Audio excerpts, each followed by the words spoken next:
Okay, we're live. Good evening. Sorry for the 5-minute delay. We had a little technical difficulty, but it's all straightened out.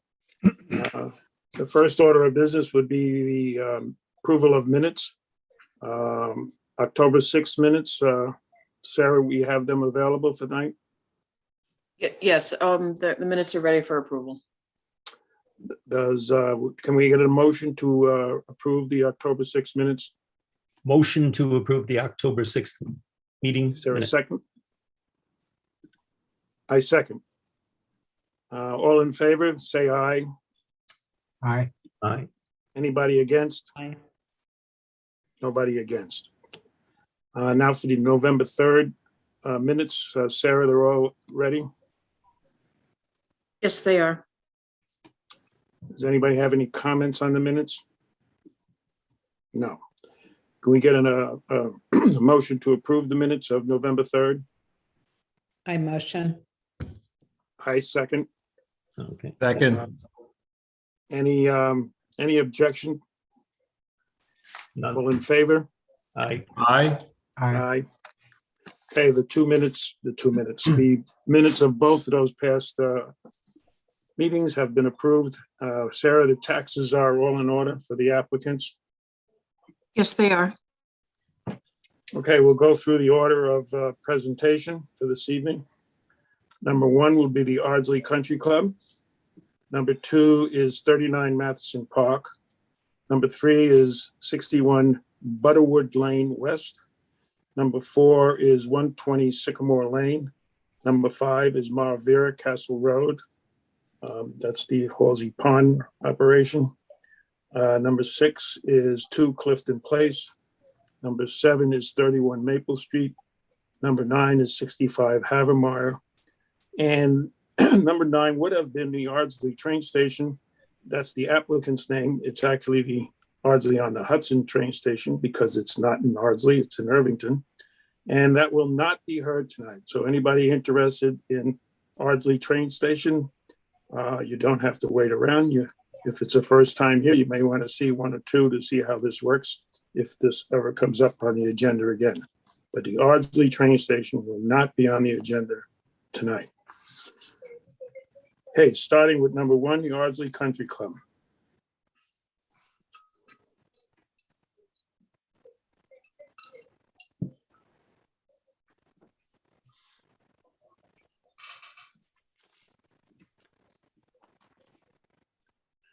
While we're waiting for that, I should tell you who's in attendance. There's Mike Smith on the planning board, Dan McGillicott, Laurie Davidowitz, Kevin Thurman, and we also have Sarah Palermo, who is the gatekeeper. Marianne Stessage is the village attorney. Ed Marin is the building inspector for Irvington, and Doug Hahn is consultant engineer for the village. Good evening, We Chairman. have the Ardsley Country Club on. We do. Good evening, Chairman, members of the board. This is Zach Pearson with Insight Engineering, Surveying and Landscape Architecture. With me this evening is also the club's attorney, David Steinmetz of Zarin and Steinmetz. We're back before you this evening for an amended site plan. Just to give the board an update, we did attend the Zoning Board of Appeals the last meeting, and we did receive variances for both building height for the paddle tennis courts and lot coverage. Did receive the town engineer's comment letter, and we did see that there are no outstanding comments left. So I could go into presentation if you want, or we can continue the conversation. Well, I have one comment. There's nothing to do with the submissions, just my my curiosity. I thought in the past, tennis courts were designed in the north-south orientation, but at least 2 of them is not going to be north-south. They're probably east-west, so that you don't get the sun glare at sunrise and sunset. I'm just curious if that was on purpose, an accident, or. It's funny. We asked the same thing to the tennis court, paddle tennis court designer, and they said that's actually more of a myth than Every anything. tennis court I've been on is north-south. Yeah. So we did ask that question. In this case, we're on the back side of the hill to the west. The sun would be setting in the west on the backside. So it's not like we'd be getting the afternoon sun as those paddle tennis courts are at a lower elevation than the existing ones that are there now. All right, could you bring up the 17th green? Where the Absolutely. water connection is.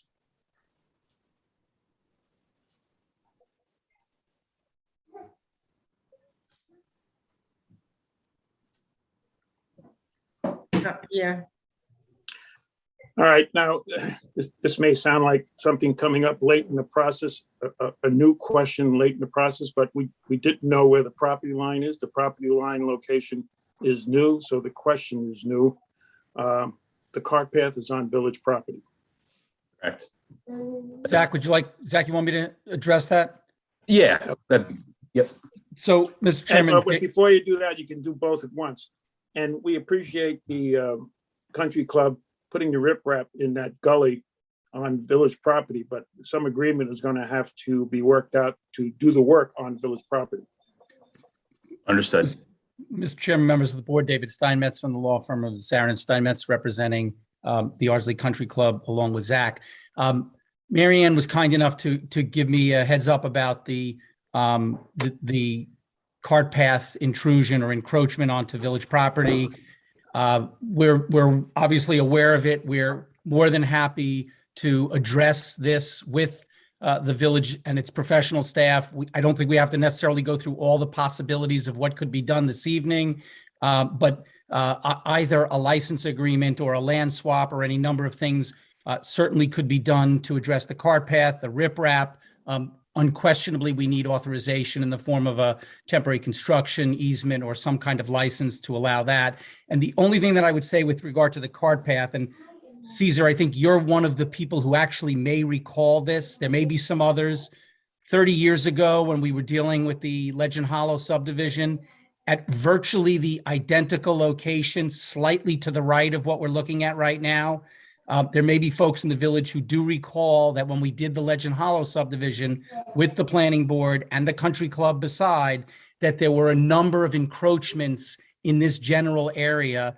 And whether you do or do not recall, the country club and Harts Mountain, R.R. Irvington Associates, did a land swap to address some encroachments that were going in both directions. So when Zach identified this for me after the conversation with Mary Ann, it kind of brought back an issue that we resolved with the village, Pat Gilmartin and Herb Camp from the club, literally 30 years ago in a different section. We need to do the same thing once again. Or some alternative that satisfies the fact that it's on village property. Understood. well, this doesn't have to be resolved tonight, but Right. unfortunately, it is on what's now dedicated parkland. And you're gonna have that whole issue of, alienating parkland, so it might not be as easy as you think, but it can be done. We'll just have to work it out. That's fine. I would appreciate the opportunity to work with Mary Ann on this issue and as she said, to potentially address it offline and come back and report on this. Yeah, other than that, I have no further questions. Let me poll the board. Mike, you have any questions? You want him to bring up any other part of the application? No, the rest of the application is fine. Dan, Everything looks good, Caesar. Thank you. Lori, Yeah, everything's good. Thanks. Kevin, No questions. Thank you. any public out there? Sarah? Sarah? Nobody's raising their hand to speak, and there are no comments in the chat. All right, Mary Ann, you have a resolution for this evening? Yeah. Whereas in Hold October, on one second, Mary Ann. Hold on. Now, listen carefully, Dave. In the resolution, part of the resolution is to resolve these two issues, even though we're getting a resolution for the rest of the project. So listen carefully. Got it. Yeah, whereas in October 2021, the Ardsley Country Club applied for site development plan approval to construct new paddle tennis courts, reconstruct the halfway house, and make other improvements at the Ardsley Country Club at 100 North Mountain Drive. And whereas the proposed improvements exceed permitted coverage in the recreation zone and exceed permitted height, thus requiring variances for coverage and height, which were granted by the Zoning Board of Appeals on November 23rd. And whereas Han Engineering reviewed the plans and in memoranda dated October 5th and November 2nd listed a number of items which were all addressed in subsequent submissions. Whereas Suzanne Nolan, the village's landscape consultant, reviewed the plans and made several recommendations which were all complied with in subsequent submissions. And whereas the planning board held a public hearing on the application on October 6th, November 3rd, and November 29th. And whereas the proposed improvements are an unlisted action under the State Environmental Quality Review Act, necessitating the submission of an environmental assessment form, which was reviewed by the planning board on November 3rd, 2021, at which time it determined that there would be no negative adverse environmental impacts. Now therefore be it resolved that the planning board issues a negative declaration under SECRA and grants site development plan approval to the improvements reflected in the drawings entitled Ardsley Country Club prepared by Inside Engineering, and they're all listed, subject to producing proof of an agreement with the Village of Irvington to permit the location of a portion of the paved cart path and other improvements on village property. I worded it that way, you know, producing proof of an agreement. It's conceivable one was made in the past. Show us that. You still have to deal with the other thing, or, you know, come up with it, so. Understood.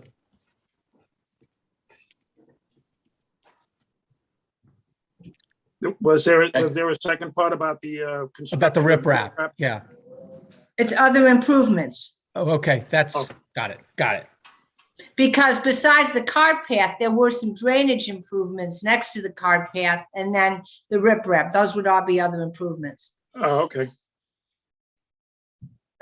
Okay, do we have a motion to any comment first from the board?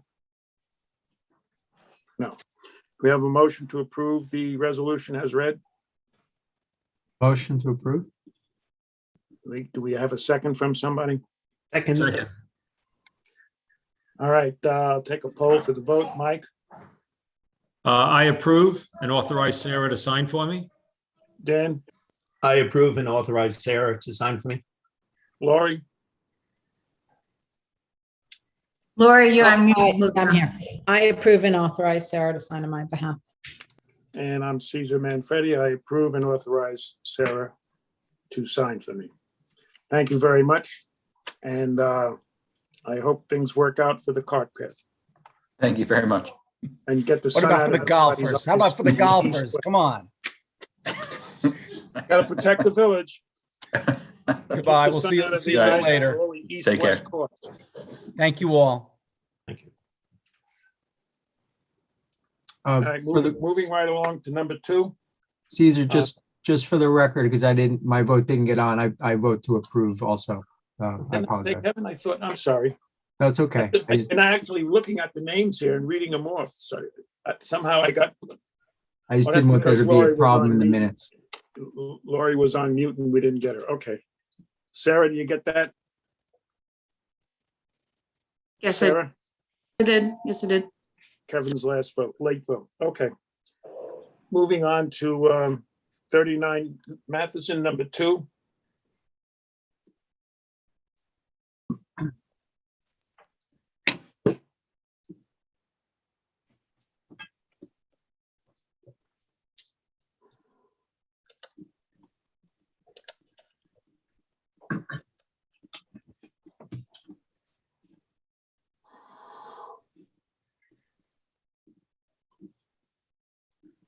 Hi, good evening. My name is Robert Cardello, Cardello Architects.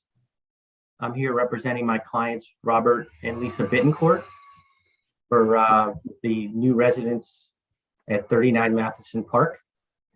I just wanted to note that we were heard by the Zoning Board of Appeals on the 23rd and received the variance for the pool in the front yard. And yesterday we received Mr. Hahn and Miss Nolan's notes pertaining to material that should be included as part of the permit application. And I'm available to answer any questions you might have. Mary Ann and Ed, was the bond issue settled? Well, we have a requirement in the resolution of approval. A condition of? Okay. Okay, I have no questions. Oh, yeah, I do. On the plans, there was a ban on fertilizer and pesticides and herbicides within 100-foot. We'd like to change that and will be in the resolution that the pesticides and herbicides would not be necessarily banned in total, but restricted to a DEC licensed applicator if there needs to be an application of pesticides or herbicides. So that's one change that we made from what's on the set of a note on the plans. Okay, any comment from the board? Mike? No You want comments. anything? If anybody wants something brought up on the application, a screen or anything, please speak up. Mike? No comments. Dan? No comment here, Cecil. Thank you. Lori? No comment. Kevin? Gotcha. No, thank you. I have no further comment. Anything from the public, Sarah? Nobody's raising their hand to speak, and there are no comments in the chat. Okay, do you have a resolution? Whereas in September 2021, Lisa and Robert Bittencourt applied for site development plan approval to demolish an existing house and pool and replace it with a new 2-story house and pool, patio, and retaining wall at the property at 39 Matheson Park, which is located in the View Preservation District. And whereas the subject property contains a wetland, Hope Pond, therefore requiring a freshwater wetlands permit. And whereas the subject property contains a water course, Riverview Road Brook, therefore requiring a water bodies and water courses permit. And whereas the proposed improvements will be located within a regulatory floodway, therefore requiring a floodplain development permit. And whereas because the proposed amount of disturbance exceeds 1 acre, a notice of intent was filed with the New York State Department of Environmental Conservation. And whereas the Irvington Village Code requires a performance guarantee to ensure the completion of all land development activities required by the planning board in issuing its wetland, water bodies, and water courses permits and its site development plan approval. And whereas the proposed pool is located in the front yard, requiring a variance for pool location, which was granted by the Zoning Board of Appeals on November 23rd. And whereas Hahn Engineering reviewed the plans and a memoranda dated August 27th, October 5th, November 2nd, and November 29th listed a number of items, most of which were addressed in subsequent submissions. And whereas Suzanne Nolan, the village's landscape consultant, reviewed the plans and made a number of recommendations, which were all complied with in subsequent submissions, And whereas the planning board held a public hearing on the application on September 1st, October 6th, November 3rd, and November 29th and December 1st. Sorry, I got those wrong. I'll fix it. Whereas the planning board carefully reviewed the view preservation analysis submitted by the applicant and determined that the proposed construction would not negatively impact the view of the Hudson River from neighboring properties. Okay, any Whereas- com- No, I'm not done, sorry. The Oh. second page, whereas Hahn Engineering determined that all requirements for the floodplain, wetland, and water bodies and water courses permits were satisfied, and was the actions a type 2 action under SEQA and therefore requires no environmental review. Now therefore be it resolved that the planning board grants the applications for floodplain, wetland, and water bodies and water courses permits, as well as site development plan approval of the improvements reflected in the drawings entitled New Construction Bittencourt Residence prepared by Robert Cardillo, and they're enumerated. proposed dwelling 39 Matheson Park, prepared by Hudson Engineering and Consulting, and that's detailed. And the tree removals and protection plan prepared by Imbiano Quigley Landscape Architects, subject to: one, complying with the items in the Han memorandum dated November 29th, and two, posting a performance guarantee of $50,000, and three, complying with the recommendation included in Nolan Landscape Architects memorandum dated November 30th, 2021. And that's the recommendation to include the language Caesar suggested. And that's it. That's it. Okay, any comment from the board on the resolution? No. We have a motion to approve the resolution. Motion to approve. Second, somebody? Second. Mike, voting now? I approve and authorize Sarah to sign for me. Dan? I approve and authorize Sarah to sign for me. Lori? I approve and authorize Sarah to sign on my behalf. Kevin? I also approve and authorize Sarah. Caesar approves and authorize Sarah to sign. Okay, thank you very much for your efforts, and good luck with the house. Very much. One question in closing. Does this get referred to the Architectural Review Board, or that's just part of our application, or you guys include that in It's your next step. Okay. And You make a submission. The deadline's the first Monday of the month. all right. Well, I thank you very much. That's coming up pretty soon. Yeah, I realize that. It's got to happen this week. If not, it'll roll into next month. Okay, thank you very much. Thank you. Number 3 is 61 Butterwood Lane West.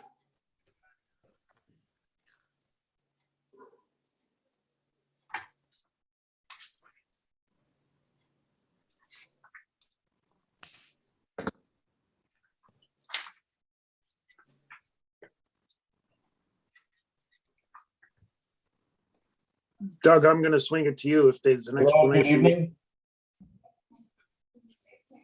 Hello? Can you guys hear me? I hear you, but I don't see you. You don't see me. Oh, here you go. I'm sorry. Can you see me now? Yes. Yes. There you go. All right. Well, good evening, everyone. Here to talk about 61 Butterwood Lane. We have made some revisions to our drawings in our application. If you said your name, I didn't hear it. If you could identify David? yourself. I'm sorry. My name is David Gilardi, the architect for the owner.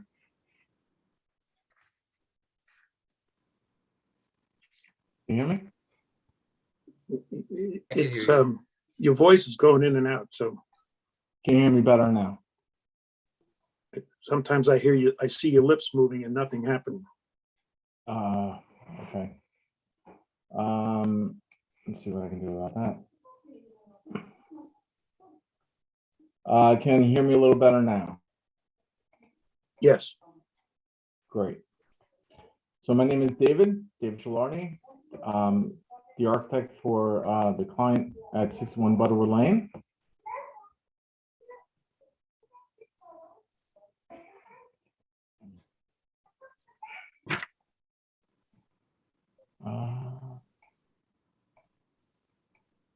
Are you guys hearing me all right? No. No. Okay. Can you hear me a little better now? It's not that you come in low, it's just the voice, the audio cuts out. See, it's not cutting out at all for me. Is it cutting out for the other people? Little bit. I think there's Okay. a slight delay, but Yeah, because I'm wondering, Caesar, whether. I it could hear be you perfectly well. Oh, okay. Then I guess that's not it. Go ahead, David. Okay, so I'm gonna share my screen.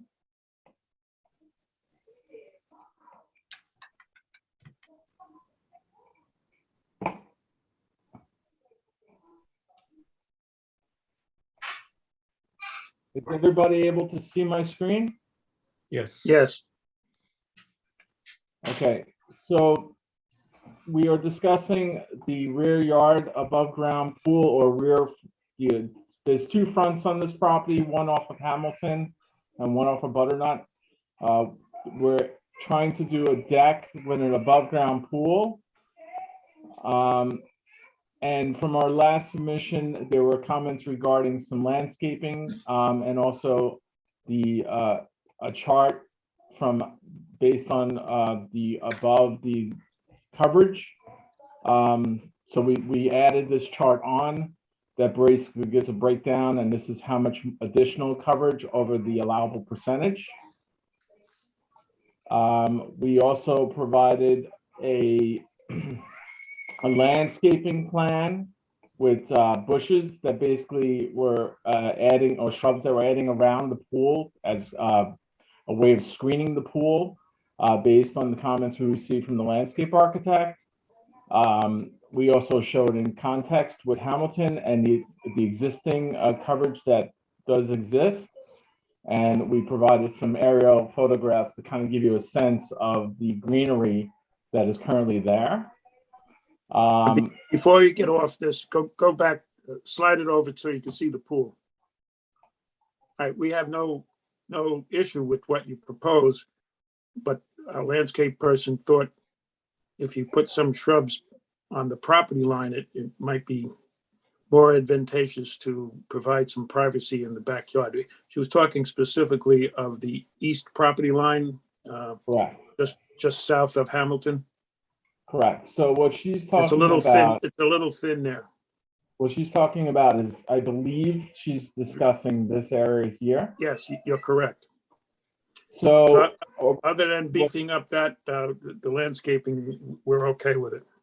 we certainly can do that. I think we were gonna, as a secondary way of screening the pool, we were going to suggest, based on the comments we received, additional bushes there. I think we were thinking of maybe a total of 7 additional plants, approximately 4 to 5 feet high at this Good. location. Okay. Go ahead. All right, so we didn't make any additional changes here. We added some comments based on some notes that were needed to be added. And then we got into the neighborhood coverages. So we based these numbers here on what we can validate or verify. One specific one that was brought up to verify was this one here, which is 36 Hamilton Road. So these are all the outdoor spaces for coverage, including the decks, porches, open porches, and canopies, and so forth. So we just tally these numbers that we can validate from, and that's how we came up with these numbers here, which is specific to 36 Hamilton, where the lot is 36,590, and this was the allowable based on the zoning, and this was the proposed based on the calculation that I just present, the breakout, and this is where we came out with this tally. Can you go up to the, and- I was gonna say, yes. can you just go up to the aerial view of that lot? Yeah. So you're saying it's about 2/3 of the entire lot? I mean, if you look at it, it surely looks like that or a little bit more. Are you including the driveway? No. Driveway is not in that calculation. This calculation is purely from these numbers here. If you take the aerial and you calculate it, it looks a lot smaller. Well, we tried to scale it a little bit just to check these numbers, and it looked pretty close. And I did map out the site, you know, to check the total on the lot, and it looked pretty close. Okay, I mean, if you could just do a double check, maybe send the calculations over to take a I look. certainly can do that. Yes, we can give you the breakout. I mean, just I to me, can it looks show like you- more of a third, like if you move the building and stuff to the side, it's about a third, which would be, 10,000. But whatever, Well, I mean- we'll look at it, it's fine. We can look at it and examine it a little bit closer. I mean, I'm sure there's some projections here that are being added there. And I don't know, again, you know, I don't know how they came up with these numbers. The only reason that we just want to make sure it's as accurate as possible, before it goes to the zoning board. Understood. And I'd be willing to work with you and provide the breakouts and try to do trace overlines to show the scaling of it. Whatever we can do to provide that, we'll certainly do that. Okay. The issue, Dave, is if you show incorrectly the coverage for neighboring lots as too large, then your coverage looks small if you're over. Right, and honestly, that's not the game plan here. We were truly trying to provide the Didn't best. say it way we- was, but it might appear that way if it's not correct. Could those be duplicated if they're different stories or anything like that? It didn't get into that. Like, these numbers here purely are about, they give a breakout per letter, right? So each letter was just the area. It doesn't show two-story or anything like that. So I honestly don't know. Again, I don't know how they derive these numbers, but we did try to check the lot and we did try to check the massing, and it didn't look like it was far off. But, I'm certainly willing to triple check this graphically if there's a way to do that, and provide that information to you. But what, the other lots, it made sense, these numbers. I think that was the only one that we were really questioning. Okay, yeah, that was the only one I really even checked. I didn't go through all of them, but that's fine. You can send it over. We can go over it, make sure they're all. Yeah, confirmed. just go through that chart and read and work with Doug on that. To get it Absolutely. as accurate as possible. If we can do that, I mean, our game plan here, honestly, is we're really concerned about item number 2 with the 2 fronts and allowing the pool in the second front, which is being utilized as a rear yard.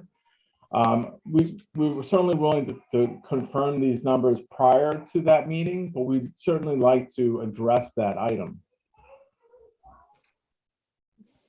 Okay. And Doug and Ed, is that significant what he just said? Is there a variance needed because of what he just said? No. Yeah, Caesar, Yes. he requires a variance because he's got 2 front yards. There is the zoning board's not meeting in December, so you have time to get this correct before, and you won't miss a meeting. That's what we would like to do.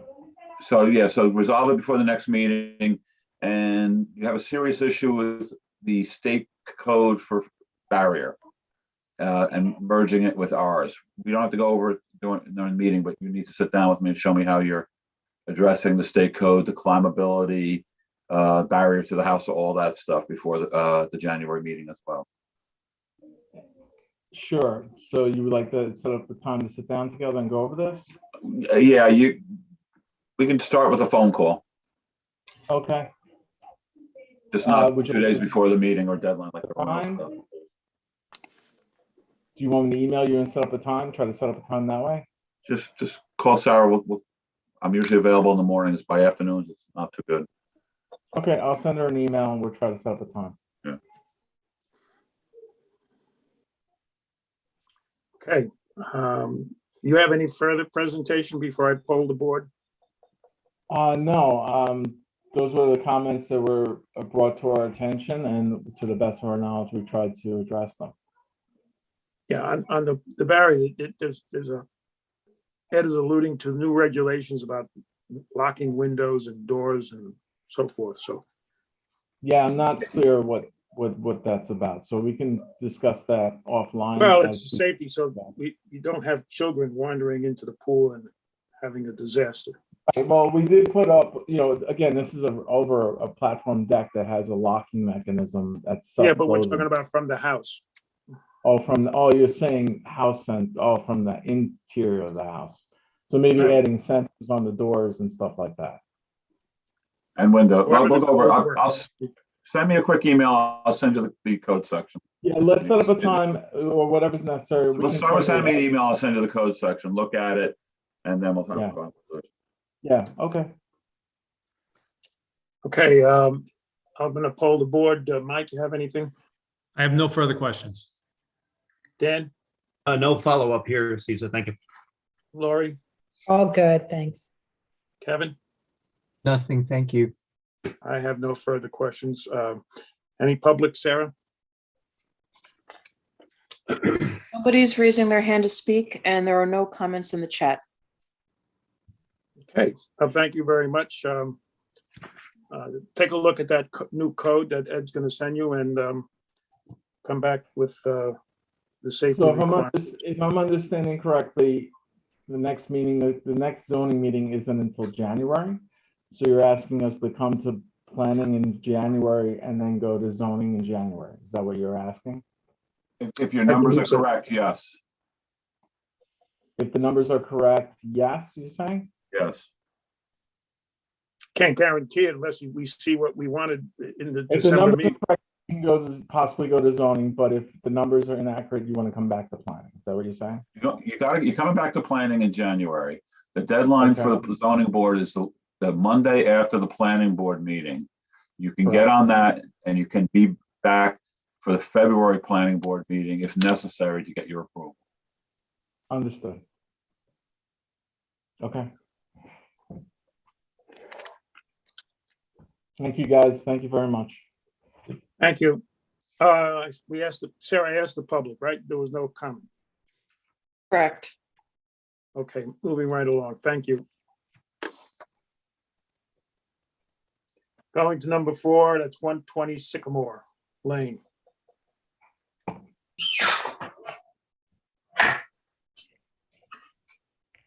You're here to represent the application. If you could please hit the raise hand button.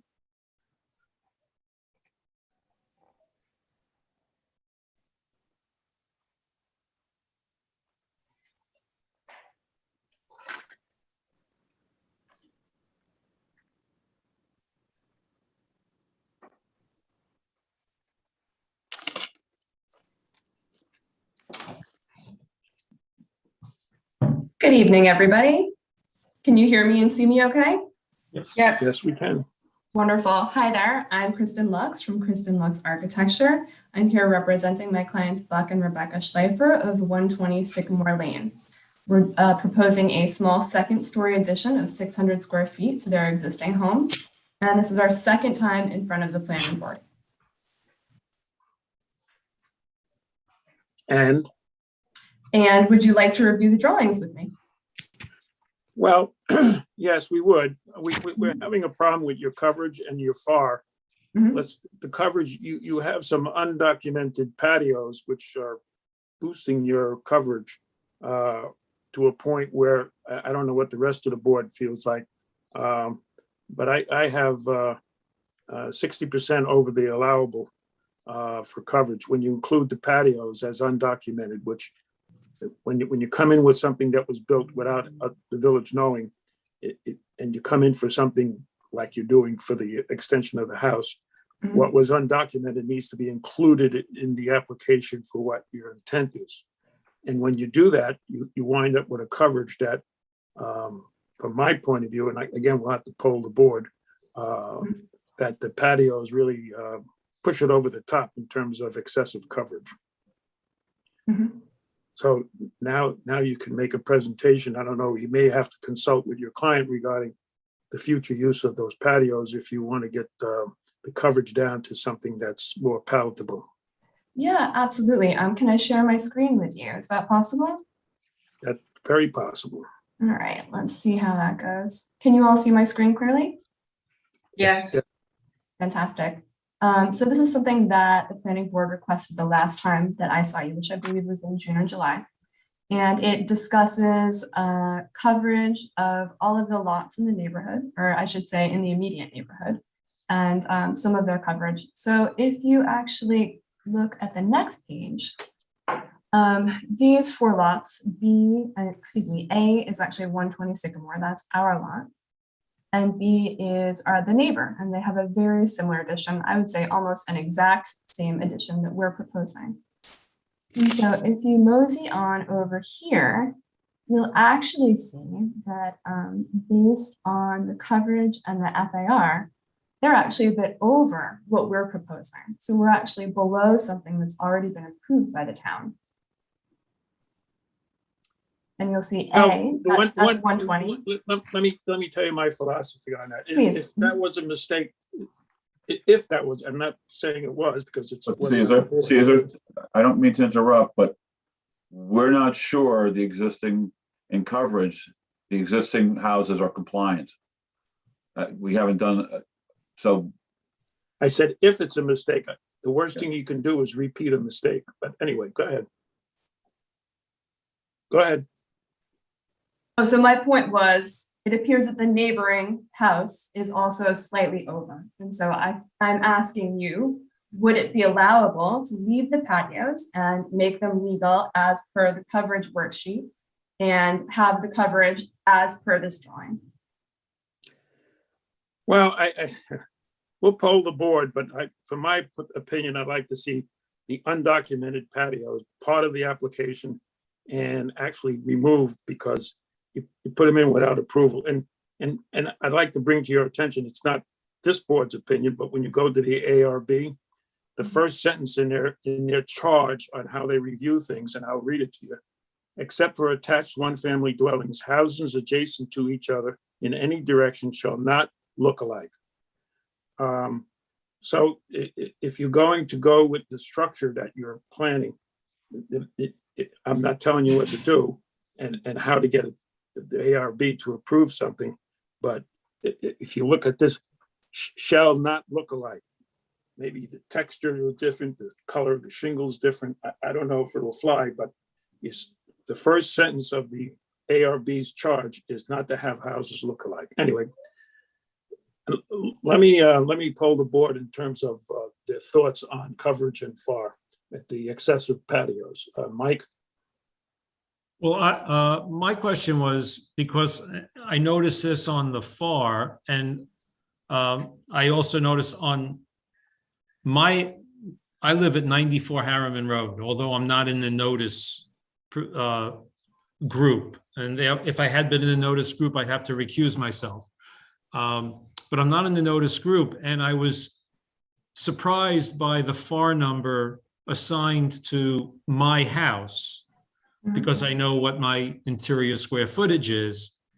And so I was wondering how you arrived at your FAR numbers that are on the chart, because that would then lead me to want to make sure that your coverage numbers were also correct.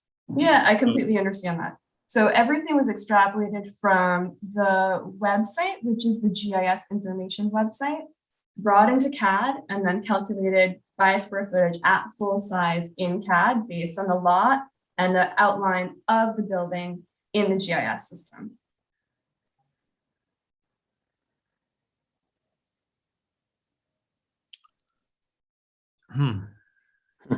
Because that may lead to an inaccuracy. I mean, certainly as to my house, it would be inaccurate. That was the only way that I understood to calculate the FAR of the neighboring properties based on what I had seen done at prior meetings. That doesn't mean that it's right, but if there's another more accurate way to do it, of course I would love to do that. I want things to be 100% accurate if possible. So Caesar, can we have Kristen work with Doug or Ed on that? Absolutely. Just to make sure that the numbers are accurate. Yeah. We can direct it to the Greenberg GIS and use the heated square footage number if you want. That might be a more accurate way, and then extrapolate their heated square footage number as well, proposed, instead of using the FAR number, which could be skewed by basements and attics.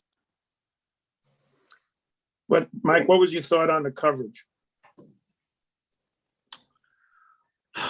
Well, I'm I don't want to answer in the abstract. I do want to compare it to the neighboring properties. Until I have a chart that I can rely on. Okay, good idea.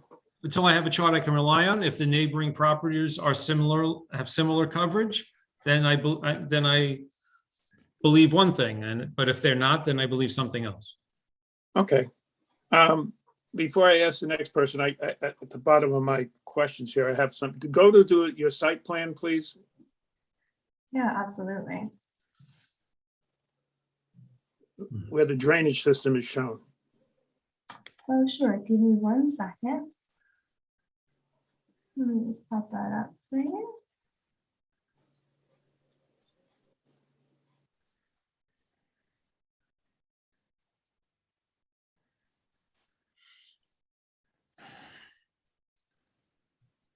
Okay, can you see that clearly?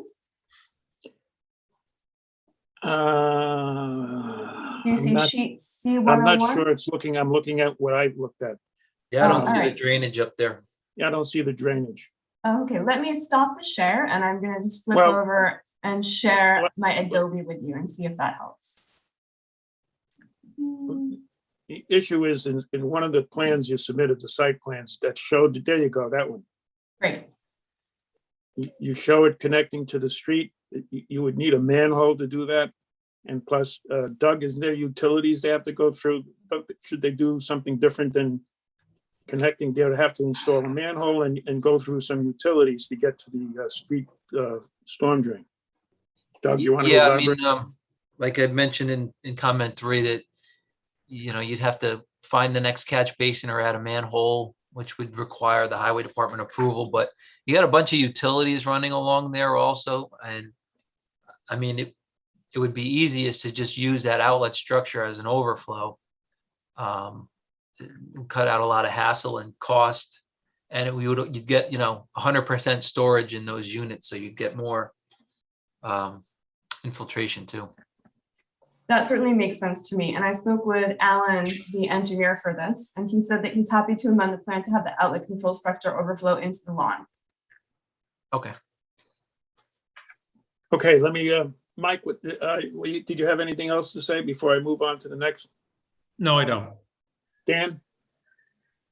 It seems a little, with the coverage, it seems a little skewed and with the FAR and if they document the patios, would that alter the numbers per se, or? No, with the patios, I believe it's 60, Doug, correct me if I'm wrong, it's 60.4% over when you include the patios? Yes. Okay. Kristen, real quick too, also, did you get, were the village consulting landscape architect comments attached to my memo? No, they were not.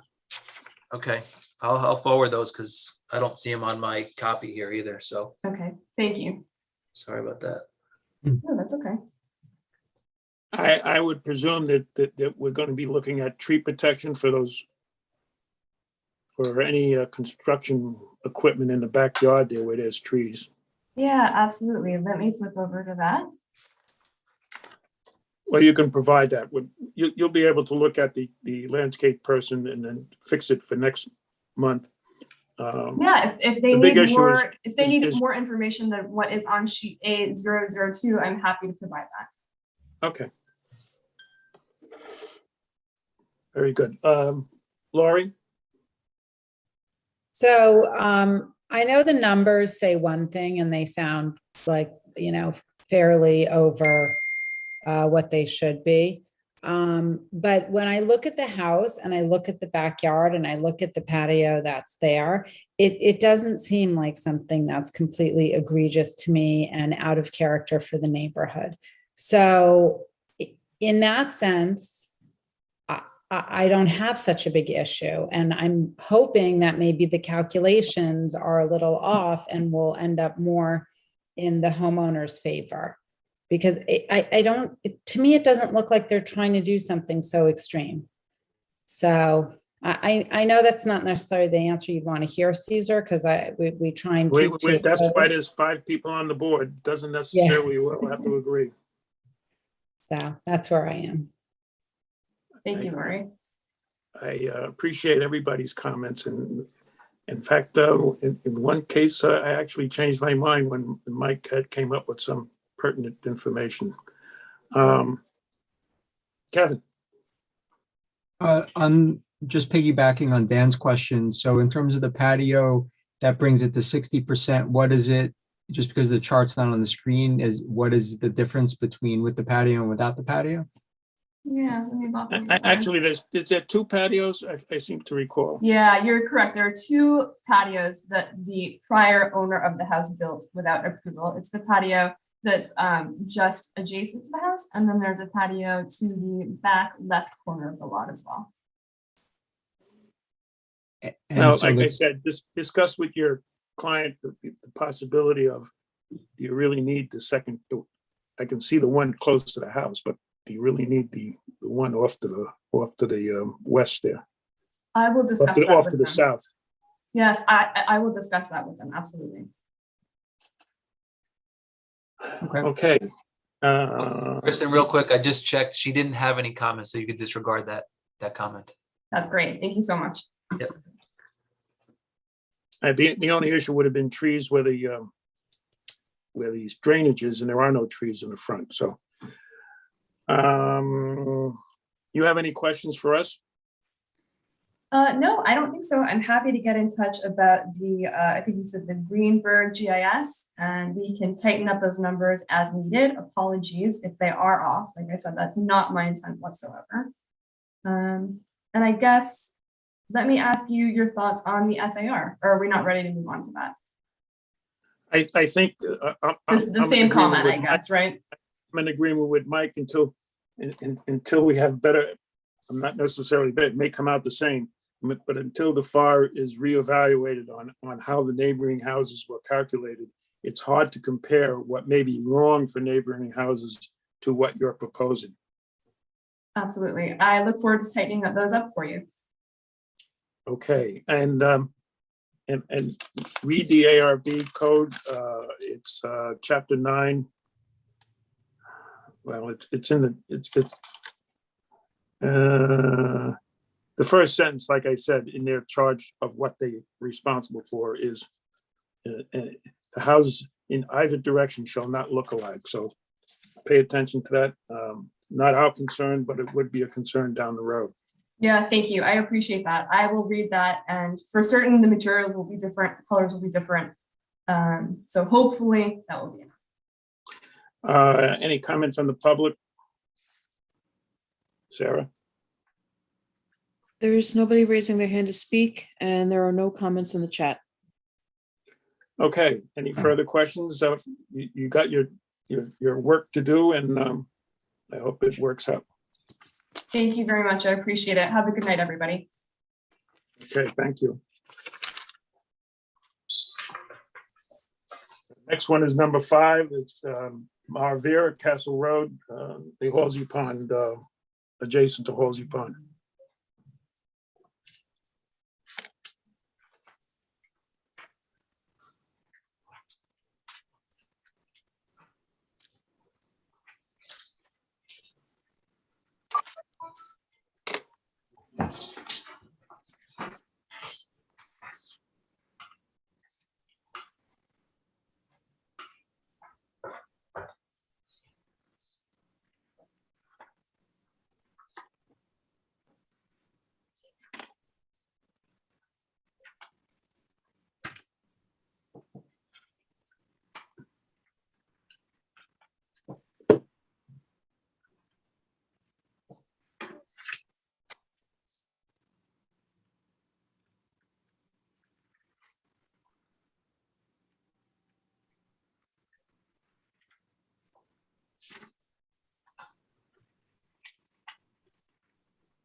Okay. Is Marvera coming on? They're all there now. I see them all there. I see Jim. Hello. Steve Marino's there, Casey Brenner, Mark Gaduzzi, Lucille Munz is there, David Steinmetz, got the whole team. Does one of the team want to take the lead here? Good evening, Mr. Chairman, members of the board. David Steinmetz from the law firm of Zarin and Steinmetz. I should have said it earlier. Happy Hanukkah to anyone this evening who's enjoying the holiday and celebrating the holiday. I'm here this evening, Mr. Chairman, with our entire team, all of whom have just been introduced. We really don't have an affirmative presentation that we seek to make this evening, though we're happy to obviously engage in dialogue.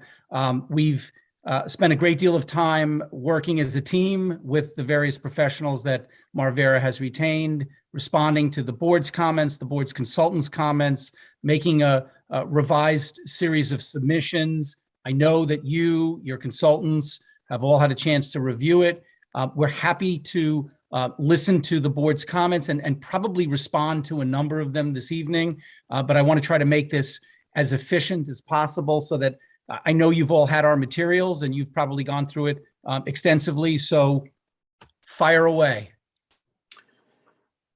We'll bring up the site plan. It might have been an omission or it certainly needs to be fixed. Bring up a site plan. Absolutely. We're bringing it up right now. The building envelope and the accessory envelope. And by building envelope and accessory, you're referring to the primary and the secondary. Yeah. That's correct. And as that's being opened, I assume you're probably also referring to lot number 1. Correct. Well, when you bring it up, you'll have lot 1 and 2, but the problem is on lot 1. One of the problems. Understood. Casey, are you opening it, Case? Just nod if that's you. You got it? Got it. Yes, Okay. I'm pulling it up now. No problem. Just wanted to make sure somebody was doing it. We weren't all relying on each other. So while Casey's opening that, Mr. Chairman, Can everybody see the drawing? It's not that one, Casey. Not that one. The one that Oh. shows the primary and the accessory. I have that in a different tab. while she's opening that, Mr. Chairman, we are aware that the secondary building envelope area was not illustrated at a 40-foot setback from the side property line. Casey, you can gesture right to it now. Yeah, right there. Yep, we understand that, and that will be corrected. So on behalf of Marvera, my client does intend to align the secondary building area with the primary building area in that location. Okay, and at the last meeting, I recall asking to talk to your client about moving the southern boundary of the secondary building area another 10 feet north. Did you look at that, and you have any comment about that? I think what we had said was we wanted to have an understanding on the conservation buffer, and we were happy to explore with the board the interplay between those two areas.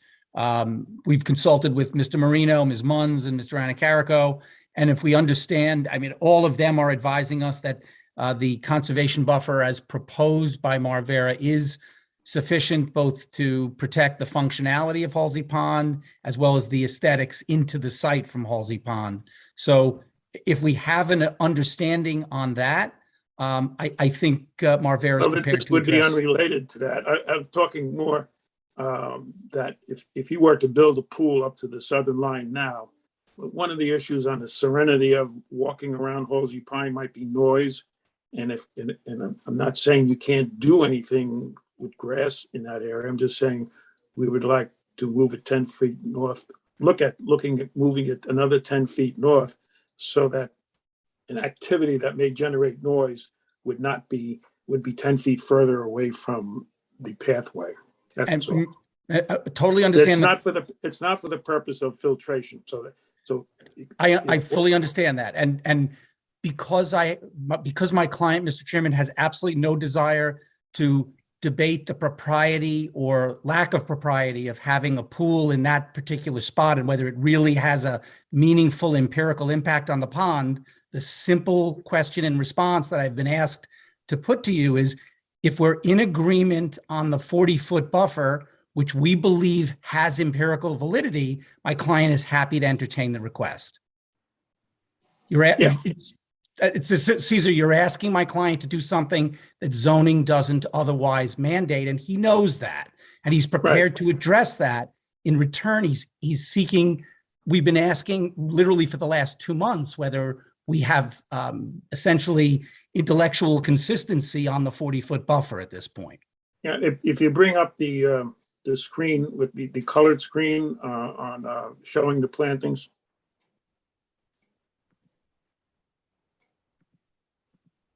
again, the request to move it 10 feet further is separate from the buffer as a filter or as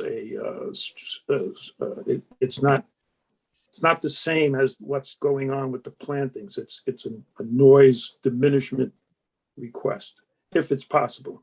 We'd like to see it explored. And can I just, if I'm understanding David correctly, what he's saying, pardon me, David, I know you say things really clearly, but. Go ahead. He's Go gonna say, ahead. if you guys will accept the 40-foot buffer, they'll move the thing back, they'll move the line back 10 feet, closer to the street 10 feet. I second the fact that Mary Ann says things very clearly. Mr. Chairman, I was trying to say that in as polite and less blunt a fashion. Dramatic. But Mr. Chairman, I'll have what she's having. Okay. What was her name? When Sally met Harry, yeah. When Harry met Sally, correct. Yeah. Blow this up a little bit more. And slide it up. All right, I think there's a note to the right that says what the blue is. Is that what? Is that woodland edge mix? The blue? I would probably need Lucille to tell me, or Steve to tell me whether that's woodland edge mix. Sorry, Casey, if you can tell me, I'm not clear on There's a note right underneath the box there, woodland edge mix, but it doesn't refer to the blue. So I think I might be up top, Casey, if you pan up all the way. Wait, it says Yeah, so it doesn't say vegetated level spreader, right? Yeah, which I happen to know that Suzanne Nolan is not comfortable with. You know, she doesn't want that. She doesn't want a level spreader, as I recall. But anyway, I understand from having spoken at length with Suzanne today that she and Lucille are working out the conservation buffer, so that what you'll be presented with is more of a conceptual plan. Suzanne's working on it, and I don't mean conceptual and just it'll be it'll vegetated, but a certain number of trees of a certain size, certain number of amount of bushes, because the concern is you're going to be approving this, with a little luck in the next couple of months, and the lots may not be developed for years. They've got to sell them, they got to get a buyer, whatever. And so you can't prescribe particular trees because you don't know what trees are down there now might die or whatever. So Suzanne is trying to work on more of a conceptual site plan with Lucille. Lucille, is that correct? Yes, Marianne. So I did speak at length with Suzanne, and we're very much aligned in how we think this should function. And in speaking, after I spoke with Suzanne, I spoke again with Steve. We're saying the same thing, but just using different verbiage. The level spreader, she and I both agree, it needs to be a dense planted area, so that, the thought process here, that blue is that as that water comes down, it's sort of captured in that blue area. And hence, we talked about some filling in some areas so that it's just not running straight off, that it's kind of captured there a bit, and that's going to be dense plantings. And she and I agree that it should be conceptual with a very healthy plant list of potential sizes of the plants, primarily smaller caliber, so that, this really is a woodland restoration project. And part of that process becomes identifying that process, how it happens. And that includes the invasive species mitigation. How is that handled? And Steve and I we would like to work tandemly with Suzanne on the verbiage, the process, and sequencing, so that she feels comfortable. We're all kind of saying the same thing, but so that certain aspects of it so that whoever buys this lot has something they can work with, and it's consistent both visually throughout the several lots, so that it feels like the same place, even though they may be developed at different times. Right. The way I looked at it and spoke about it internally was we want to see the skeleton now, and then the flesh goes on when the individual lot owner comes along. Right, exactly. And, again, how not I having think it. another comment that Suzanne made, she didn't feel when you had a meadow mix somewhere, that implies cutting and mowing. And I don't think she was in favor of that. So you need to work that out with Suzanne. Yeah, yes, Chairman, we definitely can work. I think we're again saying the same thing, just differently. And she has ideas. Steve Marie and I spoke, and I think we can comfortably work together to come up with a plan that the board would feel comfortable with, and I know our client can feel comfortable with.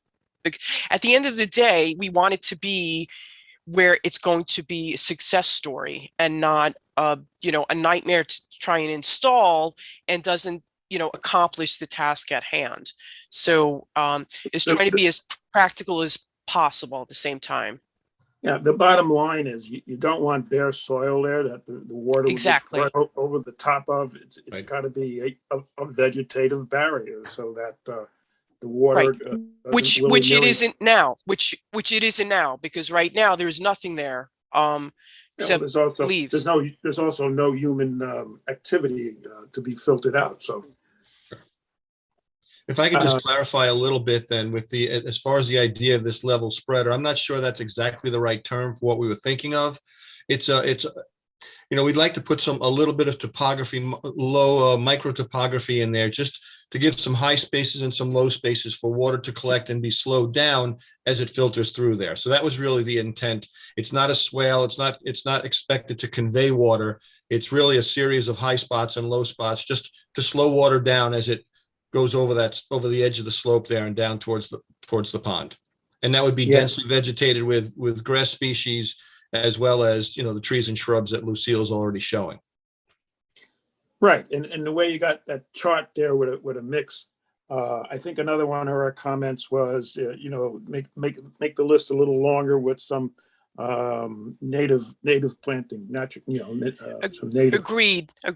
She and I talked about other species we could add in there, and so our goal and objective is that both Steve and myself would work with Suzanne, come up with a list we think that would really work there, keeping in mind that it is heavily deer populated as well, again, and making sure that what we're putting in will visually create a visual screen, create the woodland effect we want, and environmentally protect the pond.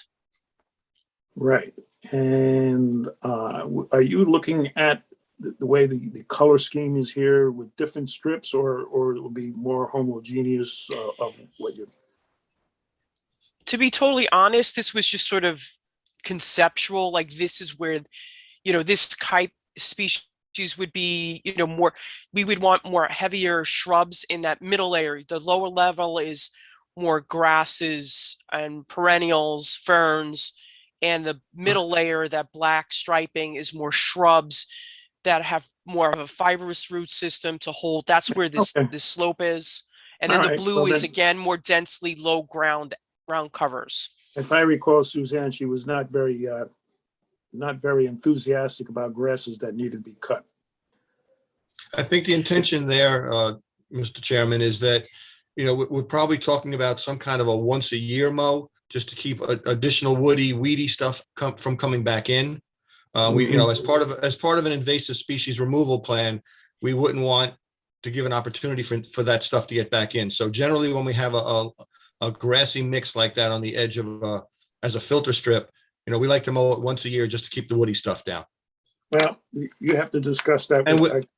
And we're happy to do that. All I know is that she was not happy with mowing. So no, she understood that. She did understand the once a year mow, Caesar. Oh, okay. Because she and I had a really detailed conversation today on the conservation buffer agreement, which we're still working. The Zaren and Steinmetz sent us a first draft. I needed Suzanne's help on it. We're working on it. And once we, I expect, within the next week to mark it up and send it back to them. And then you should have it in plenty of time for the next meeting.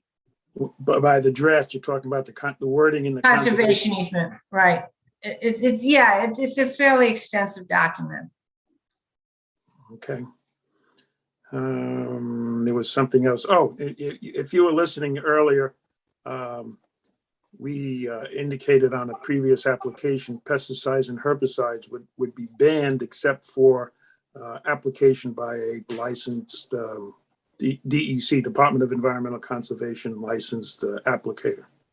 Steve, we're good with that, correct? Yes. Yeah, no problem, Mr. Chairman. We're not ready for the EAF this evening because results. Because we couldn't I think answer I all the handled- questions because we don't have enough detail on the conservation buffer, which is going to be critical to the answering the questions. And in terms of the conservation easement, there's an existing laid up stone wall. I would not like to see that stone wall go away. Are you referring to the stone wall, Mr. Chairman, primarily on lot It's on lot 3? 3, yeah. Right. Lot 3, if you slide over, you'll. Yep, no, I just wanted to make sure that's what we were talking about. That's not shown on this one. That won't One be of the- gone.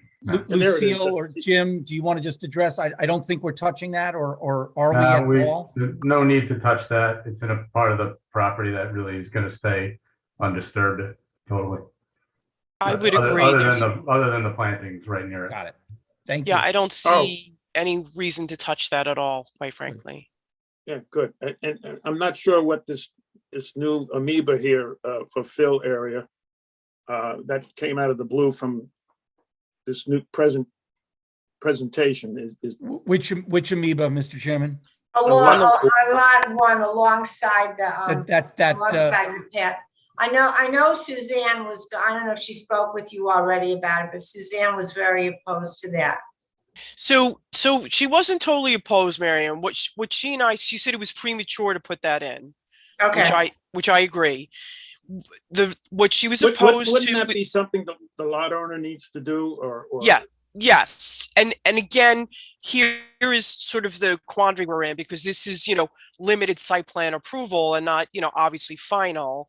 But, the goal and objective, if there was fill placed in this area, because it helps raise the grade. So visually, anything that's planted then on the top of that is going to help visually buffer and screen the house and any potential, pool or patio. So that was kind of the thought process I had just from a design standpoint.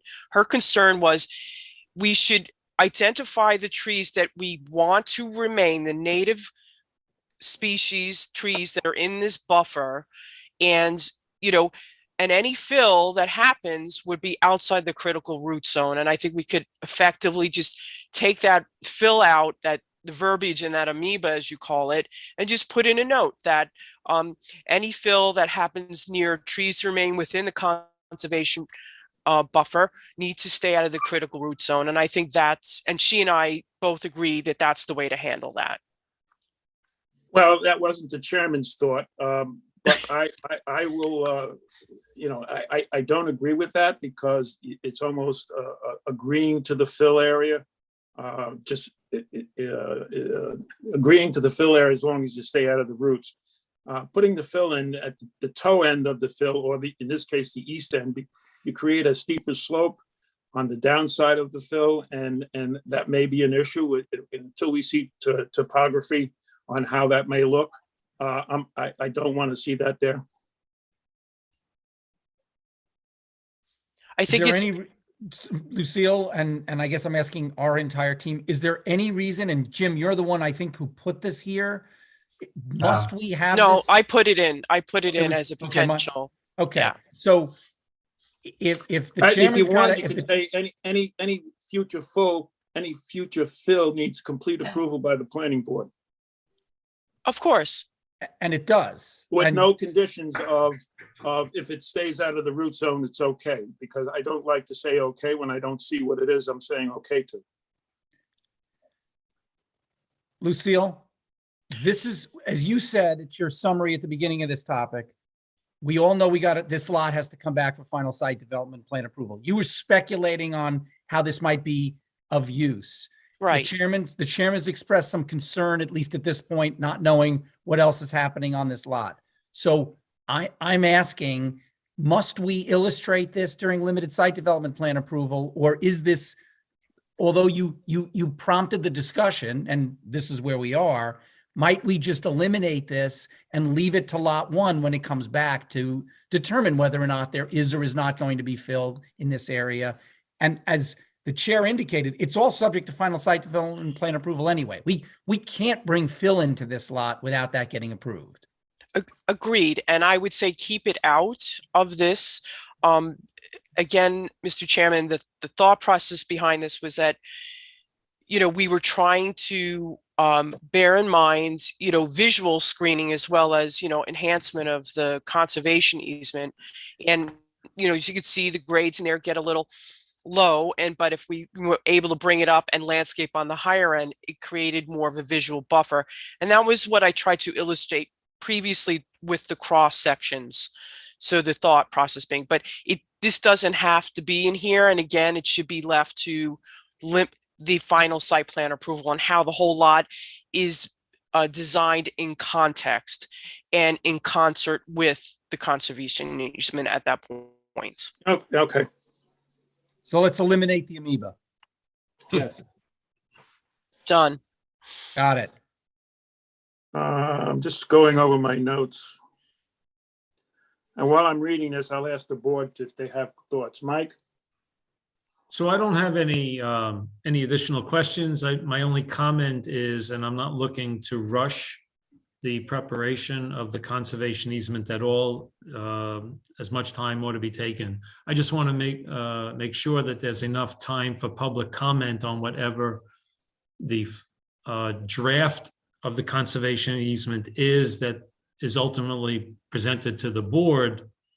I just want to make sure there's enough time for public comment on it.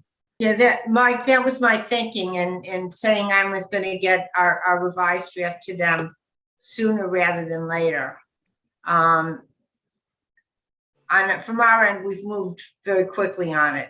And the thinking being that, the Greater Irvington Land Trust has expressed a real interest in this and an interest in the conservation buffer easement. And I'm assuming the board would be comfortable with me circulating whatever semi-agreed on draft is okay, even before the next planning board packet goes out. That makes sense to me. The rest of the board is okay with that. Okay. Just responding to Mr. Smith, Mr. Chairman, the board should know, and I appreciate the comment about our not rushing this, but getting it done correctly. We're with you. I want you all to know, drafting conservation easements is not all that unusual, and it's done quite frequently. We are involved in a lot of them, along with JMC and Tim Miller Associates and Cronin. So that's number one. Number two, we patterned this conservation easement to a large extent off the document your board approved with regard to the Devon's application. We fully understand each site stands on its own. We fully understand our site is different, at least maybe to some of you. But we didn't reinvent a wheel here. I just want you all to know that. So look forward to Mary Ann's comments. She and I have already had some very preliminary discussions. You all should also know that Mr. Kerr from the Land Trust has reached out directly to me and to my client. We've had some discussions, and Chet knows that I will entertain his phone call quite willingly. So we're happy to chat and work through things offline. We've been trying to do that. Good. Dan? Pretty much Mike hit it on the issue, the conservation easement, how that's going to look. But, seemingly with what Lucille and Steve and what David just mentioned, it seems to be, it'll be interesting to see how it turns out. But we'll see what it looks like in the future. Lori? I like the direction this is going, and I also am looking forward to reading the easement and seeing more from the landscaping side as well. Thank you. Kevin? Nothing to add. I see there's some members of the public that have raised their hands, so. Well, defer my time to one listen last to comment to, yeah, I think we're going in the right direction with the plantings in the 40-foot, at least I am. I'll re-canvas the board on that. In terms of the vegetative filtration system that it's going to create, I don't think we need the extra 10 feet of vegetation. I think you incorporated the intent inside the 40 feet.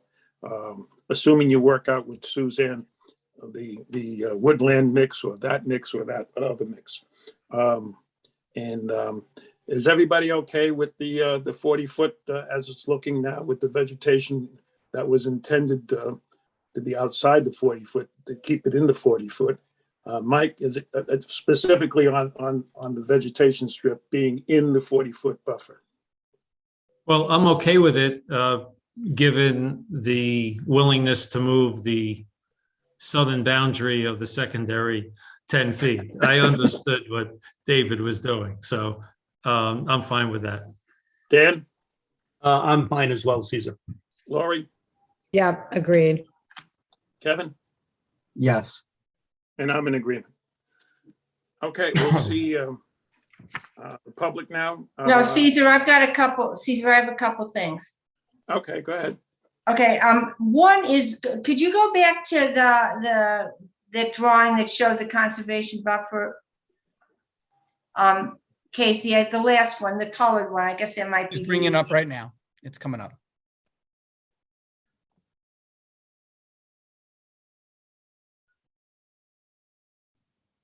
Okay, it doesn't, move it out so we can see the whole thing. There's, I think you've got to make clear what you're planning to do in the part of the conservation buffer that's on lot 3. Maybe you're not going to do anything, but it has to say that. That has to be part of the The landscaping illustration. Got it. the conceptual landscape plan, what's going on in 3, which might be nothing, might be leaving it alone, but we've got to know what that is. I mean, Understood. the grades drop off there, so, But whatever, so fast, yeah, whatever. It There's wouldn't make something, sense to do anything there, right? no, All but it's part of the conservation buffer. We're talking about maintaining it. So it's got to be in the plan, even if It's an excellent comment, because you're right. Okay.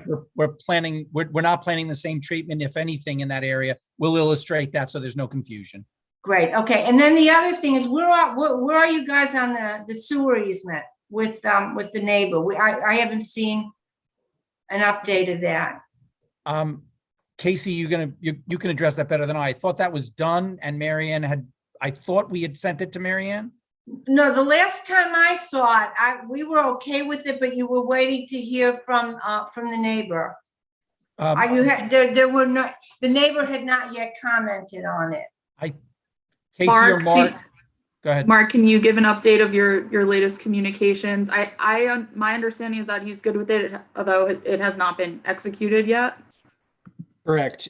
Well, I should say Barry Lukowski and myself have been in touch throughout the whole process. And, I have sent him all the documents and he hasn't come back to me with comments yet. And I have spoken to him a few weeks, I believe, before the holiday. So I will follow up on that. But he has the draft that Marianne and David and Casey have been, circulating. Yeah, the only easement I have a real concern about is the one that the village is a party to, the sewer easement. So we wouldn't be ready to give any approval until that's in place.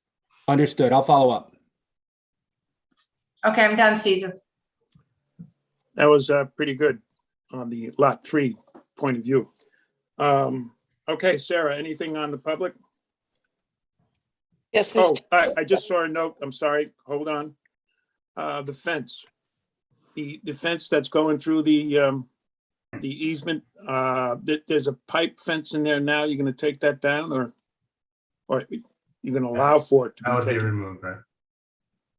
Should there be a note that to remove that or? Yeah, we can add that to either my drawings or Lucille's drawings, probably to both.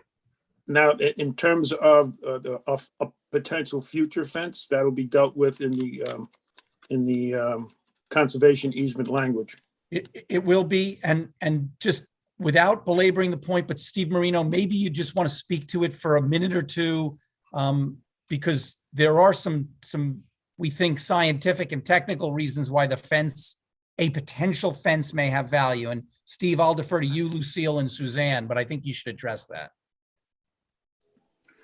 Well, one of the issues would be if you put a fence in, does that hinder the maintenance of the plant life? And certainly the location of the fence could do that. I think that's why we have it located centrally there, which is where the topo breaks off. It's kind of at the top, at the edge of the flat area on the lot before it breaks off down to the Halsey Pond property. There's a number of issues with that. It's trying to keep deer from nibbling on our new plants that we just put in there and maintaining that conservation area. Keeping wildlife, keeping particularly dogs that might be walking through the park. If anybody, unfortunately, might have them off leash to keep them out of the property as well, just from a security standpoint. Other than that, visually and other issues, which are other folks than me can discuss, but I think primarily it's a barrier from wildlife to maintain that. At some point there will certainly have to be some discussion or agreement as to how best to maintain the buff conservation plantings on the south side of the fence. And so the outside, yeah. All right, but do you think putting it down the middle is in terms of maintenance for the future, for potential fence, that's the best location as opposed to inside or outside? My honest opinion has been all along that it may be best placed at the edge of the property on the south side. I'm sure there are other reasons from a Halsey Pond Park standpoint that you don't necessarily want to do that. So I think keeping it at the top of the flat area just before it slopes down to the pond property, I think is probably the best location. And to the extent that we've tried to address this, as you'll see in the conservation easement, we are not recommending that it be precluded, because like any other structure, it would have to be approved by the planning board. And we think that on a case-by-case basis, you ought to be able to look at that issue and let the applicant and let their consultants establish to your comfort that it makes sense to put one in and where to put it. And that issue is going to be dealt with at a later date when somebody comes in with a house. And not only the functional value of that fence is being discussed, but the visual benefit or detriment. Caesar, when you and I were out there together, I said to you, I could see some real benefit to there being some kind of inobtrusive fence in that buffer area to preclude views that would interfere with the bucolic views at Halsey Pond. So again, let somebody else establish that based upon the house, its location, the color of the fence, the material, and we don't need to decide that now. Yeah, although you could. Go ahead, Marianne. Although you could make some general requirements, that the fence be something that visually recedes into it, and it's got no problem. Dark material or natural materials. Suzanne and I were trying to come up with conditions like that. That's fine. The only just so the record doesn't reflect me agreeing to everything in that last sentence, there are some non-natural elements that could be perfectly attractive. No, I said dark or natural. Okay, I didn't hear the dark. Okay. Yeah, got it. yeah. I know Ed's taking notes, so I got to make sure Ed's notes are accurate. There's one other thing. The conditions I forwarded the conditions they proposed to the rest of the board members. Defining primary structure, secondary building and structure area, and there were a couple of issues that either were raised by planning board members or that I saw. And one of them, David, I thought you wanted to address at this meeting. And you may as well get it out now because you don't want it to be an issue at the next meeting in case we're otherwise ready to go. And that was, they had proposed a condition that said the precise boundaries and limitations of the primary building area and secondary building area may be relaxed and or expanded at the request of an applicant. I would suggest rather than that it be modified at the request of an applicant, provided that it's determined to be necessary or appropriate by the planning board. I responded, well, the planning board could also be at not the request of the planning board, but at the direction of the planning board.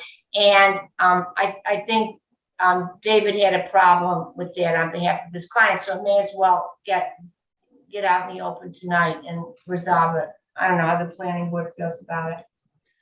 So Mary Ann's right. We had a little mini discussion about this topic. I'll try to be very brief. We had tried to put into the draft conditions the ability for your board to be convinced at a later stage in the process based upon the house design, science, because the words that follow that condition, which I don't have right in front of me, were all based upon engineering, planning, biodiversity type studies that you might be able to relax these restrictions. The only reason that I drafted that recommended condition is because, again, as I said 20 minutes ago, you all have asked my client to agree to building envelope restrictions, primary and secondary building areas that are above and beyond zoning for these lots in Irvington. And he's voluntarily entertained constraining himself in some fashion. And I've asked you to consider, completely within the power and discretion of the planning board, for you to be able to re-examine that and say, maybe we were too harsh, and given the type of house and where it is and what the backyard looks like, yeah, there ought to be some flexibility. I did not suggest, and Mary Ann just identified the issue, that you be able to come back at some later date and suddenly take more of a grab in the backyards. And so I would object to the ability for the planning board to push further restrictions above and beyond zoning and the agreed upon building areas. So I am asking you to consider flexibility in your board in the future based upon studies, period. Well, my initial reaction, if you want us to be flexible because of circumstances that we're not aware of today, you be flexible enough to review that circumstance that may result in making it bigger. Then my thought was, in the same justification of things change or things happen that we weren't aware of, that would justify making it bigger. The same thing may happen to justify making it smaller. So, Mr. Chairman, if I could just jump in, because this was one of the comments that I had, kind of talked through with David and Casey. My whole intent in kind of thinking this through was, and perhaps I don't know the procedures of, next steps and when somebody comes with a final, site plan, and how that works, was if someone did come with a final design and site plan of a house, and property, what, if the board felt, well, you know what, it does make sense for this to be the way they're designing it or proposing it, do you even have a mechanism to allow for that? So I wasn't sure if that was something that could happen in the future. And really the thinking behind it was to allow that to be considered, not because the applicant wanted it, just because if in vetting a design, it's something with a final site plan, someone could come to you and say, does this make sense? I know we're deviating slightly, but that was limited site plan. I don't know if the board has the power to consider it. So my only thinking was, should it be at least spoken or contemplated in this stage? That's all. And Mark, let me follow you. Mary Ann, Mark did a really good job of pushing me and Casey on this point. No, I see the point. What you're looking for is an escape valve. Yeah, but I want to procedurally clarify what I'm trying to say.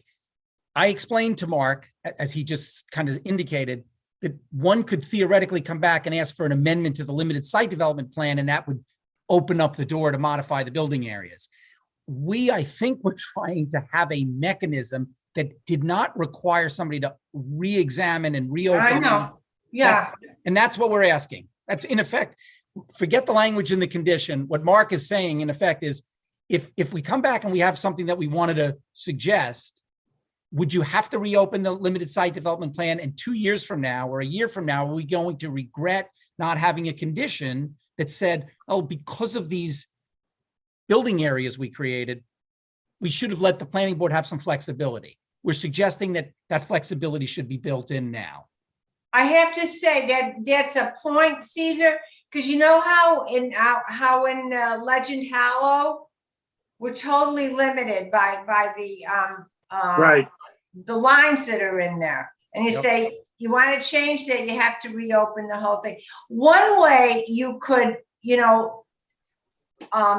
make it not that I'm suggesting you're gonna, use it as a free-for-all, but you could put in language that said the planning board at its sole discretion, So- which it would be in any event, but It it would be just in any- sort I of think- emphasizes that it's discretionary. So I think I think we're perfectly fine with that because everything's in the sole discretion. And I want to make one pragmatic comment that Jim Anacarico helped us with when we had this discussion this afternoon. I want everybody listening who's concerned about these building areas to understand the coverage on these lots, despite how large they are, is still so significantly constrained based upon your code that no one should look at the primary and secondary building areas and visually get the sense, oh my goodness, the house could be tremendous and the backyard can be fully developed with pools and walks and patios. The answer to that is unequivocally no. And because you made us go through this building envelope exercise for you, we've created these visuals that give you or the public the sense that these lots can be substantially overdeveloped. That is not the case. And that's what we're trying to make sure that you guys have some discretion to address, period. Marianne, you brought up a good point about the Legend Hollow. We had a couple that, because of the subdivision limitation on coverage, some good ideas you would have had to Couldn't open let up. happen. Yeah. Let me poll the board specifically on this. Marianne, repeat what you said about the sole discretion. Oh, the condition would be that the precise boundaries and limitations of the primary building area and secondary building area may be modified at the request of an applicant, provided that the same is determined to be necessary and appropriate by the planning board at its sole discretion. I'd fix up the language a little bit during the final site development plan approval process for any or all of the lots based on such factors as site conditions, architectural design, visibility, construction feasibility, engineering, environmental mitigation, or any other similar factors. Most of that is their language, except I changed relaxed and expanded to modified, and I added at its sole discretion. Yeah, I'm okay with that. Mike? Well, without agreeing to the specific language that's read, because I Right. I want to look at language. I agree with the concept that's been expressed to allow us to do something without having to reopen the entire limited site plan. So I do agree with that concept. Right. I think Marianne prefaced it that she has to fix the language, but the Yeah. idea is there. But I agree with the concept. Dan, Yeah, I too agree with the concept, Caesar. Laurie, Yeah, I agree. Thank you. Kevin? I'm okay with it. Okay, I think we'll go back. I think before I go to the public, any board member have a comment that we haven't covered that you want to cover? I will not poll individually, just speak up. Okay. Sarah, anything in the public? Yes, there's two people raising their hand to speak. The first person that raised their hand was Chet Kirk.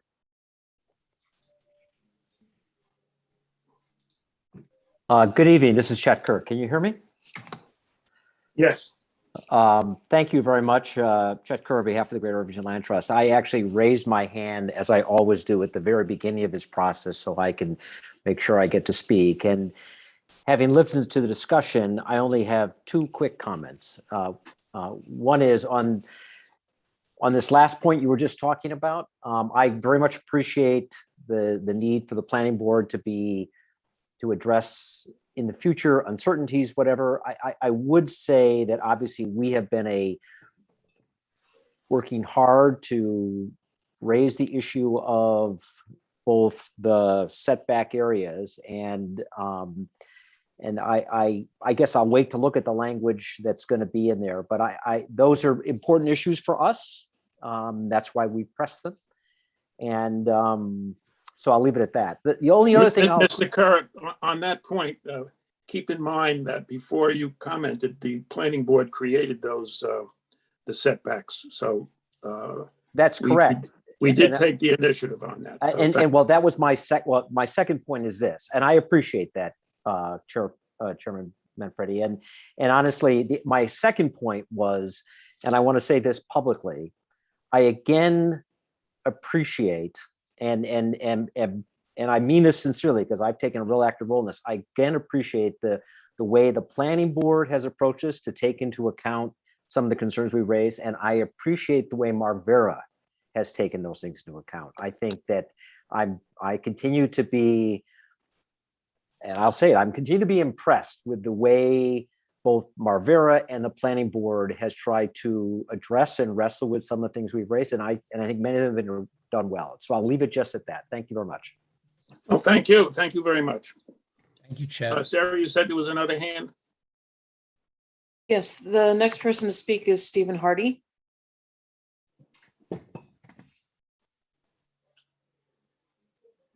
Hi, this is Steve Hardy. Can you hear me okay? Yes. Great, thank you. I couldn't have said what made Chet's second point better myself. In fact, he's made it superlatively. And I want to add my personal thanks to his for the constructive engagement with these issues that both the board and Marvera have done. So thank you very much for that. This isn't leading to a sucker punch, by the way, so don't worry. But I did have a couple of questions. I mean, one is I continue to be troubled by, if you will, kind of kicking some of the cans down the road to the eventual owners. And on matters like fencing, on matters of like the population of the buffer zones in terms of the plantings and so on and so forth, to draw a ridiculously bad example, lot one, the owner may decide to put all coniferous plants in there, and lot two, it's all deciduous. You see my point. And I do think it's worth thinking that through and perhaps, kind of putting some language in something that does obligate consistency from one lot to the next. And in saying that, I also want to remind everybody, you get into details and you go down paths that, one comment leads to the next and so on. One of the other really important considerations here is the aesthetic impact of that development and all the associated stuff we've been talking about on users of the pond. And the buffers, I think, are being developed, appropriately and responsibly and so on and so forth.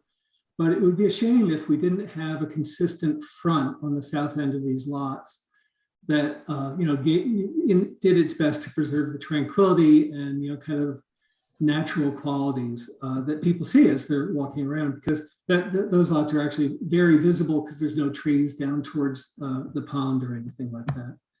I also just wanted hope that, in Chet's letter about the trees, he proposed that if trees are removed in the buffer areas for the purpose of, removing maples and so on and so forth, that there be an agreement that they're replaced at least on a one-to-one basis, so that we have a productive canopy there, and we're not thinning out the herd, as it were.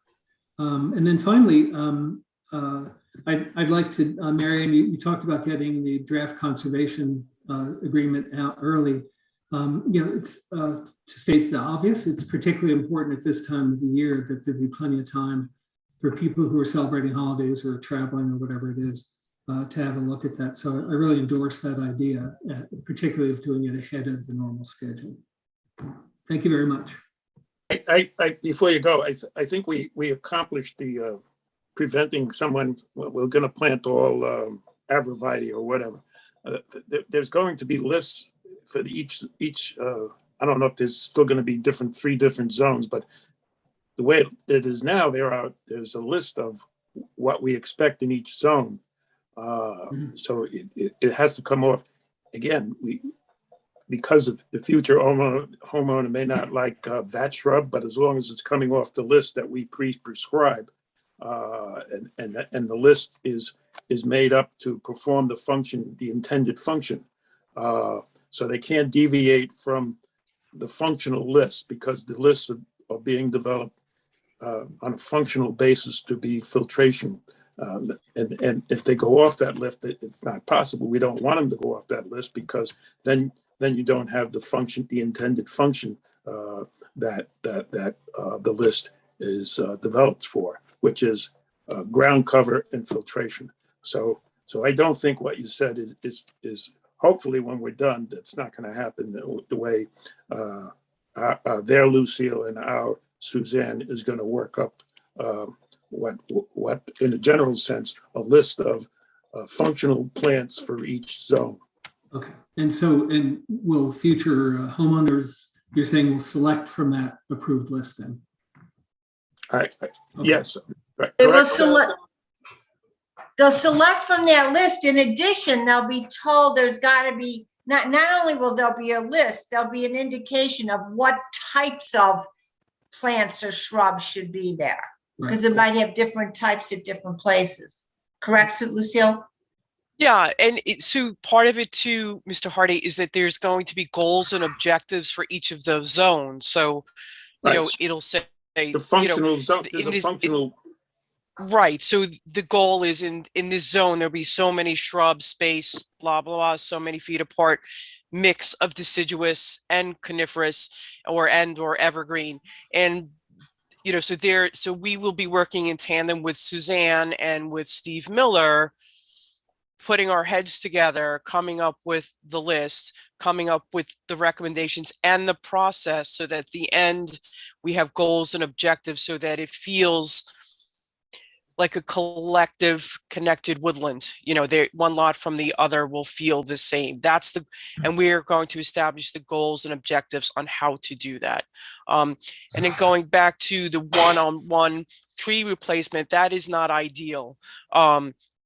Because the reality is the trees that we would be removing, especially for lots 1 and 2, would be the Norway maples, which don't have the same value as an oak or some of the fabulous tulips that are there. And our goal would be to work with Suzanne to come up with, again, the objectives and goals of like how many canopy trees are best for this area, balanced with understory trees and shrubs and forbs and ferns.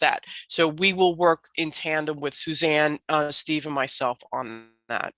And one of those goals, in addition to the filtration aspect, is a visual. We don't want the wall of arborvitaes. We want that punctuated look, natural look of plantings. Yeah, thank you. That's exactly my point. I'm wondering, I could be wrong on this, you guys know. Doesn't the village have a regulation about replacing trees of a certain caliper with replanting another tree in its place? Mary Ann? Yeah, I mean, there's that's one of the things you bear in mind in the site plan review when it's before the planning board, and that is being done. Okay. It's not the same as when it's before the tree commission, and if something is before the planning board, it doesn't have to go before the tree commission. Okay. Thank you very much. That's all I had to say. Thank you. Okay. Sarah, anybody else out there? Nobody else is raising their hand to speak, and there are no comments in the chat. Okay, well, thank you very much.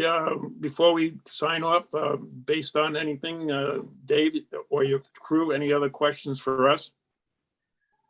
I think we're actually really, really in a good place. So we don't want to overstay our welcome. We appreciate the time you all have spent, as well as the time that your professional consultants and Mary Ann have. Mary Ann, we look forward to getting your markup of the easement, working on the conditions. I guess I'm going to make one procedural request, and that is I would ask the board to consider having Mary Ann and staff prepare a resolution for the next meeting. If you're in a position to vote, it would be nice if you had a resolution in front of you. Well, we'll take a look at it, and I can't promise you what I don't know yet. All right, it's the holiday season, Caesar. Come on. I know. Hey, I've got Doug Hahn down to 6 comments, so I think that's pretty good. Jimmy's on pretty screen. You simple sure you want to comment. say this? All right. Good night, everybody. We'll see A you. lot of progress tonight, and I thank Mark. I thank you for, as the owner, for going out there and getting where we are today. Thank you, Mr. Chairman, and thank you to everyone on the board and everyone else at the village. Thank you so much. Good night. Okay. Everybody have a happy holiday. We'll speak to you Yes, soon. yes, everyone, yes. It's only 9 o'clock. Castle Road, we did that. Number 6, 2 Clifton Place.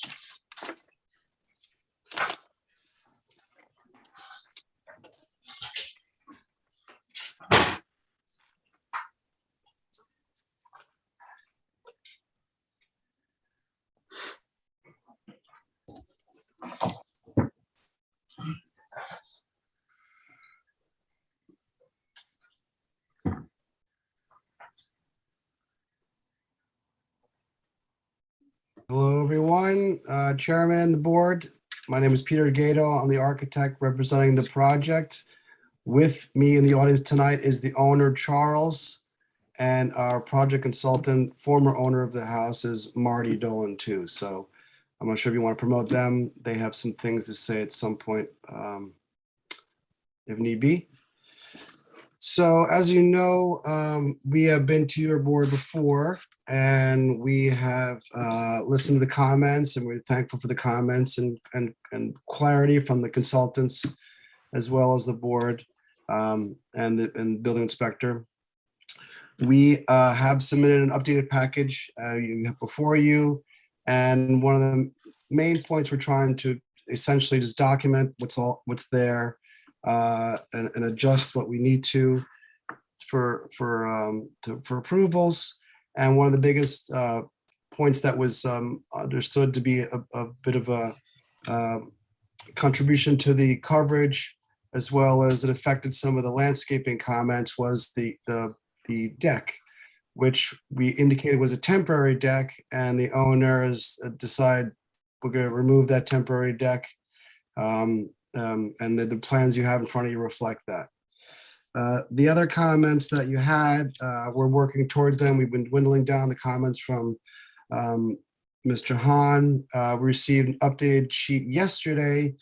We ran through the comments and questions, and we can certainly address some of those, or all of them if the board so chooses. We have also looked at the landscape comments. And I think with the mitigation of the deck removal, I think that most of the elements that she's concerned with go away, which would be great. We could talk about that. We have drawings. I have some photos we could speak about. We even have a couple of videos if you want to take a look at those of some location area.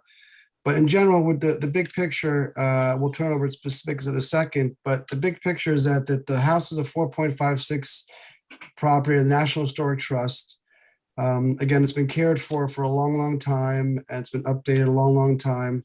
That both the landscaping as well as the house itself, some of the coverages are because what they are because of the codes changing it around the area, but essentially it's one house on 4.5 acres, and we're here to just clarify the fencing aspects, the gates, as well as some of the other plans. We did go to the ARB this summer too, and we responded to them. We presented the gates to them, and we presented the deck to them. And they asked for the specifics of the gate itself in terms of historical context, which we also included in the drawing submitted in this package to this board.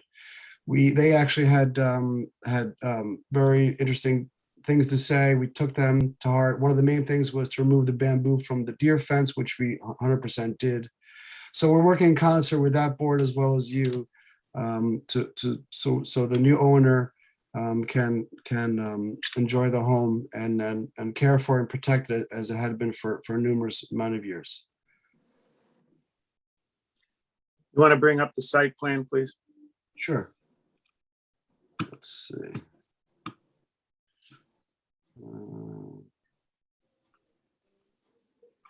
Can you see my screen? No. Okay, let's see here. Oh, the share screen. There you go.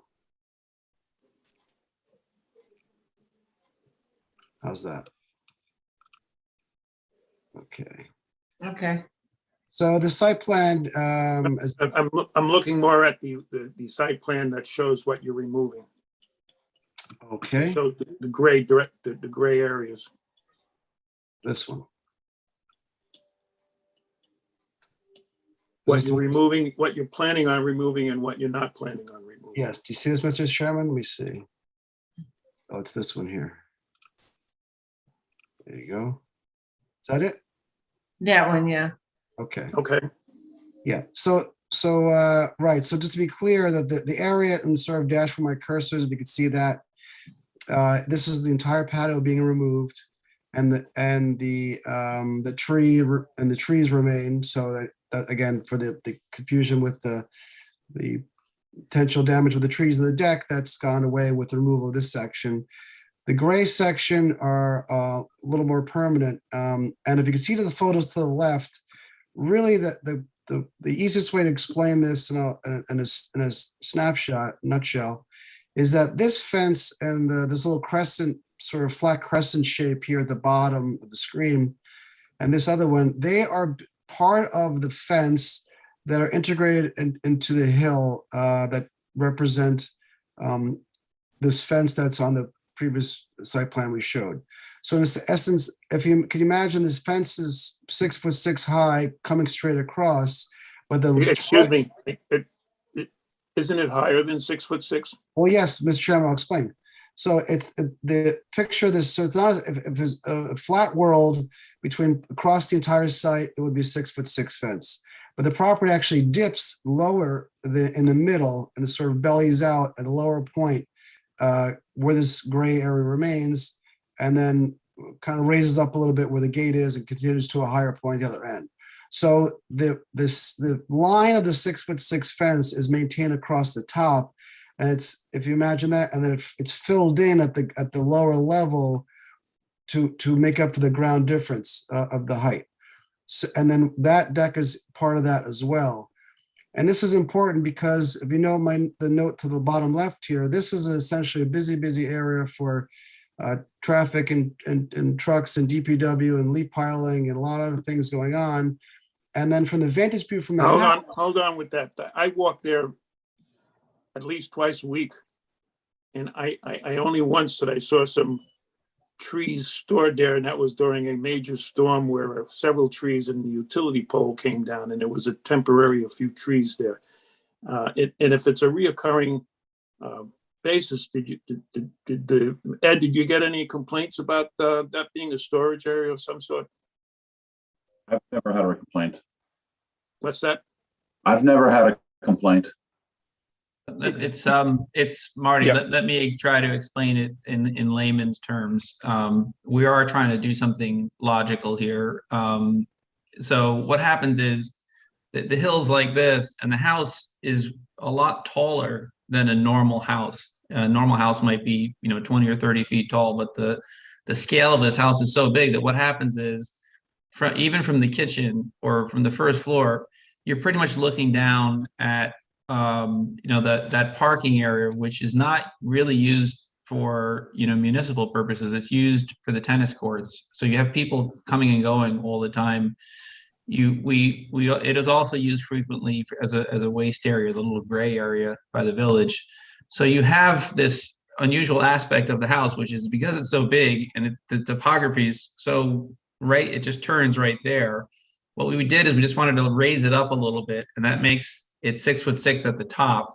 And it provides a visual buffer for this National Trust for Historic Preservation house from looking at what effectively is a parking lot and a work area. And it's only in that little area right there, and then the other one where the topography comes off so much that it's quite important to, for what I call the visual perspective from the center of the property. I would point out that we have about 8,000 cars going by that road every year, and there's about 10,000 visitors to the country club there every year. So we totally accept that if this was one property in a row with other properties, there might not be a reason for such a small exception. But in this case, it's really because it's the tail end of the village, and it's not too closely looked at. It's an incredibly busy area relative to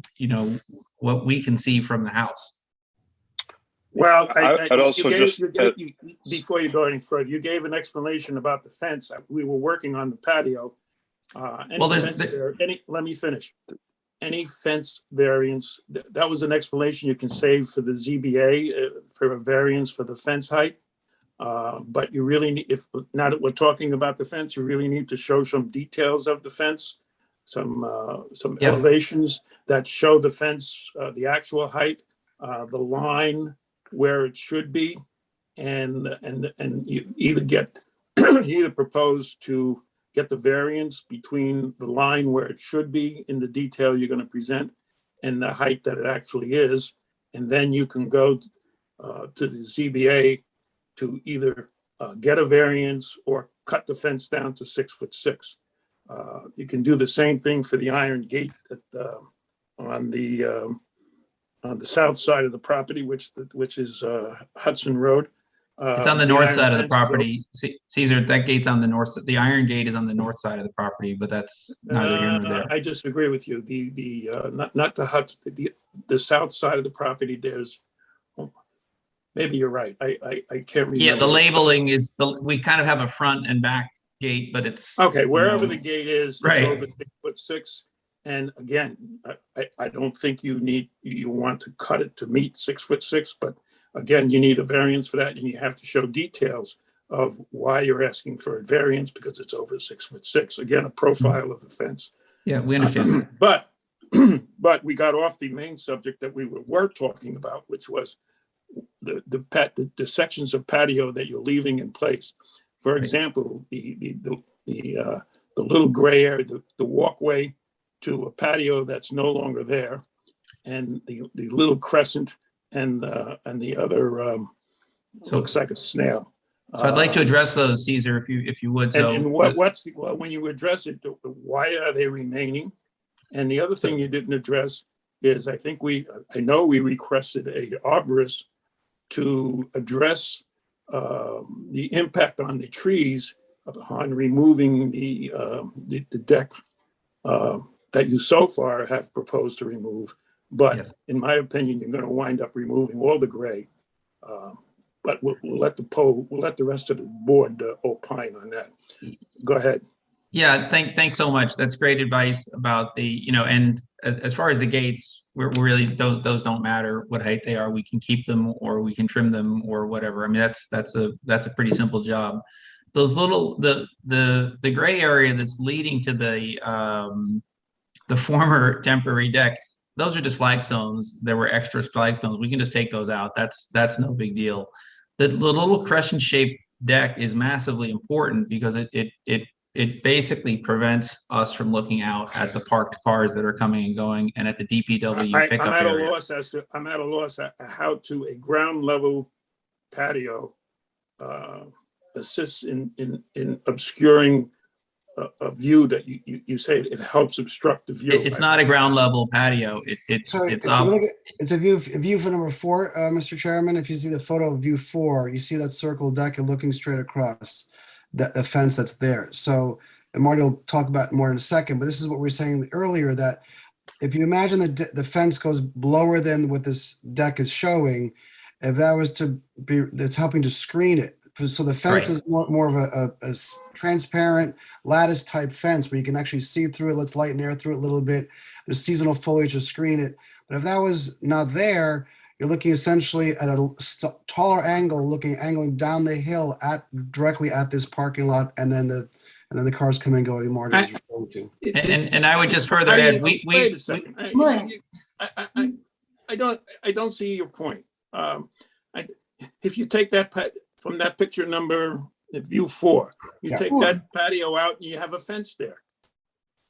Doesn't the fence block? If you take that patio out, you're looking at the parked cars coming in and out of the country club. Well, you have a fence there, don't you? Well, so it says, Caesar, imagine, Mr. Chairman, imagine the sight lines, right? So the fence goes straight across, and beyond that is a hill. So if that dark, obscure deck was not there, you would be seeing lower than that of the hill.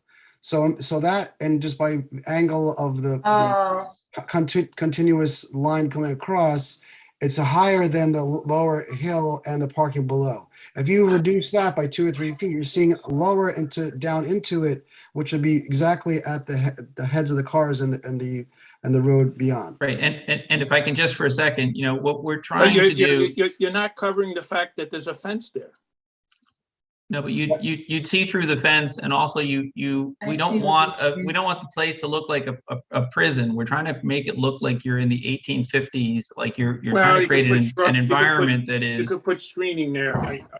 You actually can't. You actually can't, Chairman. You can't grow on that hill there because of the topography. I'm having a lot of trouble with the deck staying there. Maybe it might be helpful if we show a video from the other angle, from the street angle, so the chairman can appreciate, what it is to look up from the street.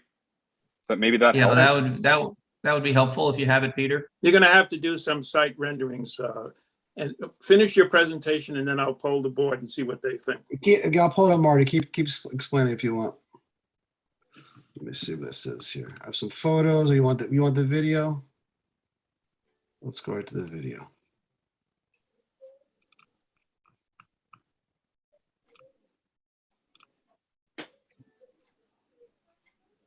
Okay.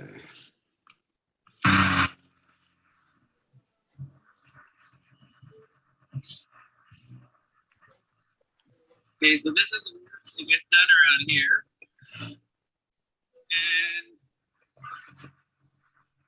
And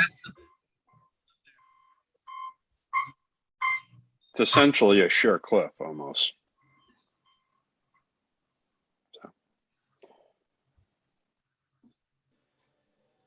Yeah, well, don't. And by the way, this is an example of the type of stuff that happens at the foot of the property that apparently no one has an appreciation for. This happens quite often. So, let's say one more. Yeah, we're not the right team for the technology. Sorry about this. The video is buffering very slowly, but let me ask you. Can you go back? I want to see the open fence. Can you just rewind this video a little bit? Sure. Yeah, Michael, you're asking a good question, because effectively what we're doing is we're just kind of raising the sight line a little bit so that from the house you don't kind of see as much of this as you otherwise would. And so are you saying so the remaining part of the deck is in the area where there is the open lattice, I'll call it the open lattice fence. Well, it's where the hill falls off the most, and where you have the most visual. Like, for example, we have a property that was built in 1852 with this beautiful central thing, and it comes out, and then the land kind of goes straight down to these parking spaces, which are fine. And so either we have like a stockade fence, which is not what we want. I don't think anybody wants it. Or we just kind of we raised up the hill a little bit by like 3 or 4 feet by putting in this little crescent deck. So we don't care about the temporary deck because it's temporary. We didn't even put it in. It's that little bit of visual screening. And I would further make the point that it's not like we have a neighbor there. We don't have any neighbor there. Nobody's Could ever you complained. could you use the arrow to show where the deck is? Yeah. I'm trying. So maybe we can stop the video because the video seems to be slowing down all the, Well, you know, no, it stopped. It's paused. This, It's paused. Okay. This shows a fence with the bottom part of it having a solid bottom. Yes, it has the So- deck like this and then the fence is there. Right, so something which is, whether it's an inch or two off the ground, to me would seem to be, if you removed it, you'd be staring into the solid part of this fence. So I'm trying to get an idea of Yeah. where that is in I connection. understand. Okay? Yeah, I'm let's just try looking- to, you know, you guys are welcome to come for a site visit and just take a look at it. It's, Okay. it's pretty obvious because if you're walking up the hill, as Caesar has said, what you can't do is look into our kitchen. And I mean, that's not much to ask, you know, and so. Again, I don't know how a ground level patio. is It's going not to a be- ground level patio. It's up about 3.5 feet in the air here, and then it goes into ground there. You see, it goes into ground nicely, you know, a little bit further along. Here's a photo of kind of what you were asking. I think Michael's right. So it's solid here, screen in the foreground. It's a quite a bit away from the road. And then the solid part is the part below the deck and below. And this is the surface of the deck is the edge of the dark area of the wood, and the transparent area of the wood is above that, which is sitting on top of the deck. So this Right. is Now the we're- line. Right, and we're happy, the fence height doesn't matter so much as it does, like, that deck effectively acts like the solid part of a bottom part of a fence, and it stops people from looking into our kitchen, stops us looking from, you know, parked cars. And So- you're saying that the deck is, that looks like 2 or 3 feet there. It's probably, you know, at its most, Caesar, it's probably like 3.5 or 4 feet, and then as it Well, I'm not gets, telling you to dig out the 3 feet, just to take the top layer off. How is that constructed that you can't take the top couple of inches of the deck off? Is that you could take the top inches of the fence off, but what happens is that you're not it- answering the question. Show that deck there. yeah, it's we don't have quite the right drawing here. Is it the same construction as the deck you're removing? It is, but we don't, I mean, the deck that we're removing just comes out, but just laying on the ground. It's, I mean, it's a lot. And what's different about the deck you don't want to remove other than the fact It's that- affixed to the ground and it's important to the view of the house, you know, Yeah, in I that don't it, buy it. I'm sorry. Anyway, that's my thought. well, I don't see- what I would I don't propose, see you're the happy deck. to come You're take a look talking at it about because three- we would propose that unless you're looking at it from inside the house out and from the parking lot in, it's hard to understand how important it is to, you know, the central reception area of what is, after all, one of the 2,000 most protected houses in the United States. So I don't understand the deck being part of the bottom 3 feet of the fence. I just don't understand how. Okay, a we'll deck see if we can is 3 explain feet it of- better. 3 feet of blocking view blocking. And the temporary deck that you're removing appears to be just laid down parquet wood or whatever the heck it is. And I'm not sure, based on what just the visual, that the part you want to remain is not the same idea of a parquet on top of. No, whatever the part that would remain, I mean, it's properly well built and it looks very attractive, of course. I mean, everything we've done there, I think, look, you know, we do it, you know, we have to approve it by the National Trust and it's not done, you know, haphazardly. Well, it may have been approved by the National Trust, but unfortunately, it was not approved by the Village of Irvington. We Okay, understand so that. That's what about we're here the- for. What about the other parts? It's that the you're same not removing? argument over on the round bit, which is that if that's not there, we're pretty much looking at 9,000 people coming in out of the tennis court. And, you know, it's not fair for us to go cause a squabble with the tennis court and tell them that they should park all their cars on Hudson House. We're trying to be good neighbors because the easiest thing is they just use those parking spots. And that was really where this all started, which is that all those cars that are parking there ought to be parked on Hudson House property because they're there using Hudson House property. And we've just said, okay, we'll just screen it out and then everybody will be happy. But everybody's not happy because we did something without filing it. So now we're trying to file it. Again, you're gonna have to go a lot further from my point of view, to Yes, I understand demonstrate that. how a surface deck provides 3 feet of screening. But anyway, what about the little gray area up in the upper right-hand corner? Near the garage. Yeah, we can keep that or get rid of it. It doesn't bother anybody. It's 500 feet away from Hudson House. It was put in, to support a little outdoor shower. So it's not central to anything. It doesn't bother anybody either. It's suggested that you take it out. Okay, well, when we get, as we advance, we hope to get to a good solution on everything here. All right, again, getting back to, and taking out what you are going to take out and what I hope eventually everything comes out, you still need an arborist report on the impacts of taking it out. Yeah, we'll get you that. The arborists are having trouble keeping up with, the labor shortage. I think we've tried to get them to come in and work on some trees and we just can't get their attention. So we'll get that to you. And I think we covered the fence issue. You need to show details of the existing fence, the line that it's supposed to be, and the amount over that line, the line being 6'6", and the amount over that line for which you either cut off or get or apply for a variance. And the same Yeah, for the iron table. our goal is to have it at 6'6", except in some of we're going to see what happens here with the with this little deck area. Wherever the exception is, you need to demonstrate it in detail as to what it is. The line that it should be and the part that either is going to be proposed to come off or the ZBA approves the variance. I mean, the way it was set up, I know that was a question in Mr. Holland's report, is that the heights are indicated on the drawings in the notes section. And the heights, right, we're saying is everything we are going to comply with the 6'6" and 8 section. It doesn't matter if it's 6 foot, 7 foot now, we're going to comply with that, or and deer friends do comply. The fence in question was just along Hudson Road. So everything else we're saying, doesn't matter almost what it is, we're going to make it comply. We're talking about now focusing, we just did, the fence along the Hudson Road. We'll have to demonstrate the compliance with, a detail of the fence with the heights in the drawing.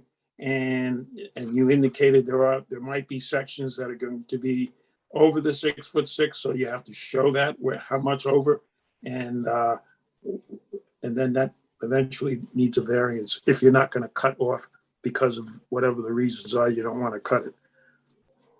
Right, like we said, just all the Okay, and I'll reiterate that anyone from the committee is welcome to come. And the reason that I'm saying come for a visit is when you're on the first or second or even the third floor of this gigantic house, you can really see the impact of the unusual height of the house and the drop in topography and the need for screening there. So effectively what we did. I'm not arguing the need for screening. I'm just puzzled as to a floor level deck providing what you're talking about. I don't understand it. Based on your submittal and explanation, I don't understand it. Okay, In addition, you'll have another structure there, for lack of a better word, it's a gazebo that's over 6'6". I think it's a metal kind of gazebo. It's where is that, Caesar, please? Ed? He's talking the wood, the arbor by the tennis courts. And the road. We're going to cut that down to 6'6", Ed. We don't have any problem with that. Why don't you show it to him so he understands what you're talking about? Yeah, I understand that. You have a photo of it? Yeah, there's a photo in here somewhere. I think that's one area, Caesar, where we could use a little bit more height, because that's exactly where you get the 10,000 people coming and going from the tennis court every year. Our neighbors actually helped pay us to put that up. So well, I'm not saying I'm against it. You just need to we'll show you. Properly identified as needing a variance. Yep. I think it's view 6. Oh, that and is it. And you're talking about the southwest corner. We understand that. Yeah. So we can get that down, and we'll identify where we need a little bit more height. 6'6" from the lowest grade, from the grade, not 6'6" from like the inside or the outside. No, in the southwest corner where we have the the people coming and going, we will probably ask for a higher height than 6'6", but it won't be 14 feet. It'll be, 8 or 9 feet or something like that. Well, why don't you somehow for next meeting? There it is. That's a good view. That's a really good view Put a because line of where the code is, and put a line where you're proposing, so everyone understands instead of it being part of a conversation. Take that drawing you have here, draw a line where the code says 6'6", and draw a line of what you're proposing. It'll also help you at the ZBA later on. Yeah, that's understood. We can do that. Sure. Yeah, that's great, Ed. Yep. But that's the area where the people come and go from the tennis court, and it's like it's pretty busy. So. All right, Mike, you have any more comments? Yeah, I do. So I don't think any of the photographs that you've submitted demonstrate the effect that you want us to understand. Right. And so perhaps on the next go round, you can submit those photographs, because right now I don't see them.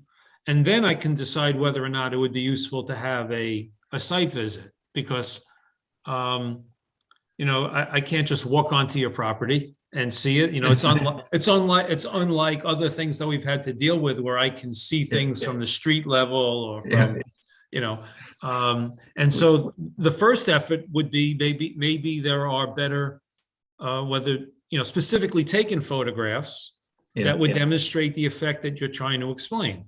Yep. Mike, I totally agree with you, actually. So it's a fair criticism. And one of the problems is that, when you're in a bedroom photographing through a window, it's like you just don't get quite there, but we'll do our best. We'll come back with something better.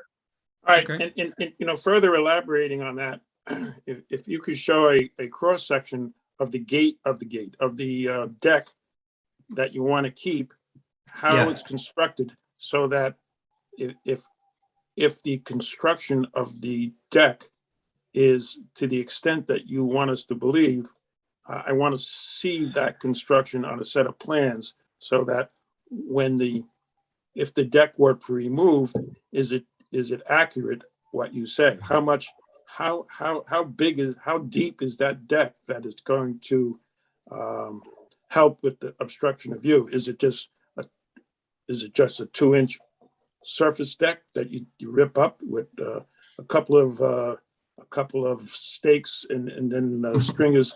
I'm just not understanding. It's fair for you to ask, and we'll provide it. But unfortunately, it was built very well. How a deck can create 3 feet of obstruction of view. I'm just failing to see that.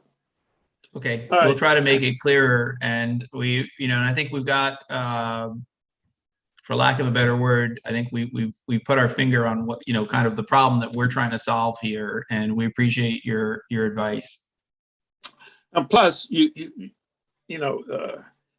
deck is not the only solution to screening. Even if you're correct that it is producing screening. Caesar, we totally accept that. In a perfect world, you could put a stone wall there, and you could, do all of that, kind of like you've done at the Murray estate. But we didn't. We sort of wanted to do something that was naturalistic, fit in with the rest of what we have, because we have this line of fence. A deck is naturalistic. Can be. I'm sorry. Dan, you got any comment? No, I would agree with Mike about the improved photos to demonstrate, what's needed, as well as the screen. I mean, I understand the need for screening and privacy, but to demonstrate a little more visually to us, or how that would come into play, given the size of the property and the home location. Totally fair. It's, we have probably 600 or 700 feet of fence, and what we're saying is that in about 50 or 60 feet, there's just this, we need help there. So we'll come back with a better representation of that. Okay, great. Thank you. We appreciate your advice. Laurie? There's a lot of talk about privacy. I'm just a little confused about this home. And maybe the homeowner can talk about his intention, because I know it's on Airbnb. So is it meant to be a rental, Or is it meant to be a primary residence for one family? I can take that. No, it's meant to be my primary residence. It's on Airbnb. It has been on previously before I bought it, but I maintain a dual life between New York City, where I work, and Westchester, where I originally grew up and lived for many years. So, with COVID and everything, we're in a transitory period. We have kids in school. And so, there's a little bit of that yin and yang, but it's certainly my intent to have it as my full-time residence. But, we're just in that sort of awkward phase with everything going on in young kids. So, And I'll elaborate, Taking Lori. it off of Airbnb or no? Lori, that's a separate question. We first have to get the house handed to Charles so that it's clean, set up as his residence. But I think the privacy issues only related to the fact that when you're in the kitchen or in the bedroom, you're looking at a municipal work area, you're looking at parked cars, and we're next to Mercy College as well. So you have people in the yard picking up tennis balls from the tennis courts. You have students cutting through there. You have, the post office truck parks there every day. Every day I go down there, you go down there and you pick up a Gatorade bottle. The guy throws his. So I've walked there too a lot, especially during COVID, during all seasons. And the house is set pretty far back and central to the 4 acres. And I understand exactly what you're saying about the deck. It's the side of the deck that's creating a solid screen. So you don't really need the top of the deck. If you can't get a variance for the deck, the top doesn't need to be there. You want to keep the side for the screening. That's right. I think that, that's not natural screening to what Caesar was saying. I mean, the landscaping would offer much better improvement than that wood deck, which is at the edge of the property. Like, why would you even want a deck there when you have 4 acres? Lori, but, and to tell me that you can't grow anything there. There's other ways to create screening. So to me, the lack of privacy is a little exaggerated because the house really is set back from everybody. No one's looking in your windows. You're looking out your windows. Well, that's where the house is and where you bought the house and where it's set. I mean, that's part of your view. You're also seeing the Hudson River. So I'm not really sure what the exact motive for all of this is. Lori, it seems a little unclear to me. Lori, let me just come back again. Those are excellent points, but most houses don't have a school bus dropping off the Ardsley Country Club summer camp, with 100 kids descending, on the path. Most houses don't have a municipal work area at the end of the driveway. Mr. Dolan, we got the need for what you're talking about. Okay. I think Lori, Mike, myself, and Dan, so far, we'll get to Kevin. We're not only not sure, it just doesn't come to us why you need a surface deck to achieve a vertical screening. It's just unimaginable. And then you said that we wanted to keep it natural, so we put a deck in. I failed to see how a deck is a natural screening. Anyway, we'll do better. We understand your need for screening, but as Lori just pointed out, there are other ways to do it than having a wood deck in the middle of nowhere. Okay, and I'll just revert to that. So in the entirety of the property, which is whatever it is, 1,000 feet, 80% of it is landscaped. And there's a bit of it where it's very difficult to landscape because the tree canopy above it is so dense. And that's really the issue. If you go along Clifton Place, we've blessed the neighborhood with this fabulous forsythia, and then there's hedges, and then down the Hudson Road side, the Hudson House side there. So everywhere that we possibly could, we did landscape.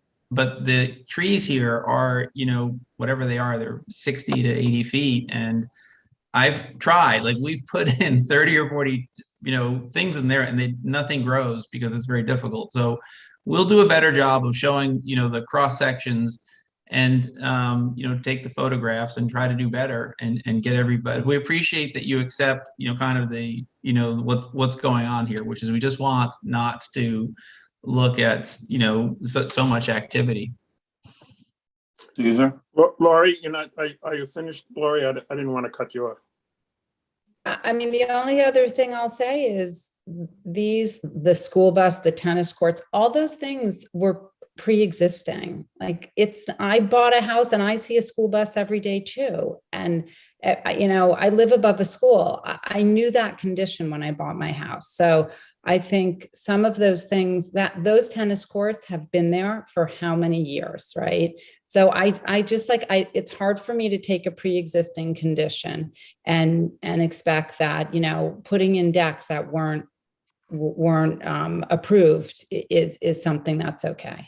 Well, Lori, we understand about pre-existing conditions and, the recent law, regarding Whippoorwill Country Club and the fact that there's a country club and the golf balls and everything. It's not the case that because there's a pre-existing condition, the owner of the other property can just, do as they please. And so it is an option for us to go to the country club and say, you have to cease and desist this, or you have to pay to remedy all these conditions. We didn't want to do that. We were like, let's just put this in and that solves the problem. And it was wrong. So we're sorry, sorry about that.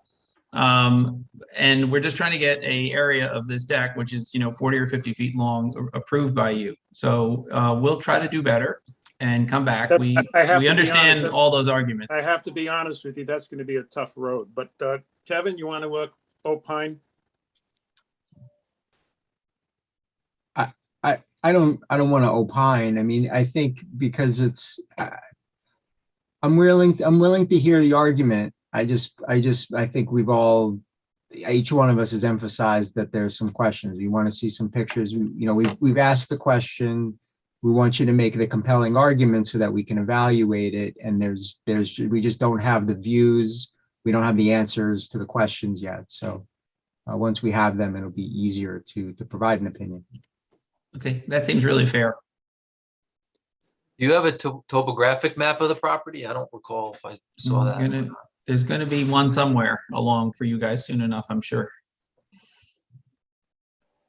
Okay, any other comment from the board before we go to the public? Caesar, I'm not on the board, but I do have one comment.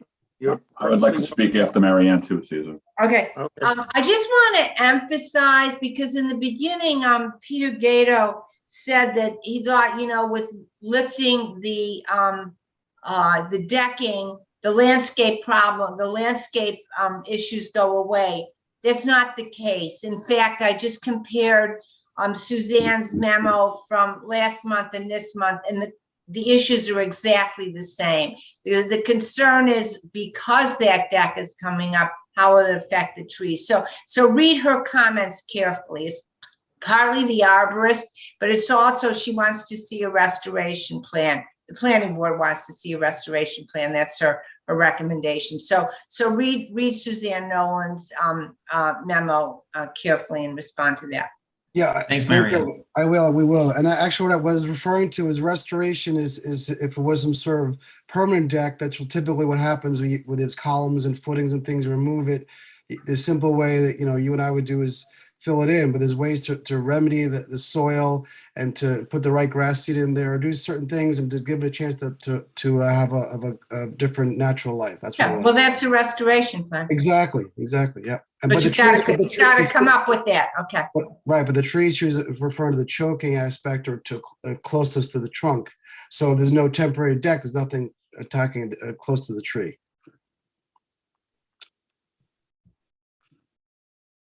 Okay, Ed, you had something? Marianne, you done? Yeah, I'm done, thanks. Yeah, Doug, I had forgotten about the restoration plan. Thank you. Yeah, and Doug, this is a survey we have. So there's some spot elevations on here. But Yeah, but we have to, Peter, we have to do better than this. We have to come up with something that shows that area. Yeah, Marty, we'll talk about that offline. Yep. Okay. So Ed, you had something to say? Yeah, Lori asked a question and I didn't hear the answer. It kind of got run over. Charles, are you or are you not at this time advertising on Airbnb or like kind? I don't have an Airbnb account, so anything that's up is perhaps stale from the past when the home was rented on Airbnb. So I don't have an Airbnb account. Or anything Okay. similar? No. Okay, and then one more question. Are you at this time renting rooms out? Simple question, yeah. Are you renting the rooms out in the house at this time? Renting rooms out in the house? Yeah, do you have any tenants in there, short-term or long-term? No. Okay, thank you. Now, Mary Ann, if they were to go in that direction, does village permitting involved? Well, what do you mean if in that direction? You mean for temporary rentals? Well, there's a new section of the code that Airbnb requires or just a registration. bed and breakfast? What? I think we're talking over each other. There's a new section in the code that requires registration, and there's a lot of requirements that have to be met before you can register as an Airbnb. And what about a bed and breakfast? The same thing? So Caesar, the question, if they were, they would need to register. If they can't register or apply until they resolve their violations, and that's the question. Oh, about bed and breakfast, I don't think bed and breakfast, this Bed and doesn't. breakfast is considered a short-term rental. Yeah, no, he's asking separately about bed and breakfast, but that would not be allowed here. They're only allowed on Broadway, and I think it's only allowed on Broadway. Main Street and Broadway. Main Street and Broadway. But I just wanted to make it clear what was allowed and what needed to be registered. Okay. Ed, anything else? No, that's it. Thank you. Sarah, any public? Yes, there is somebody raising their hand to speak. Dan Fix.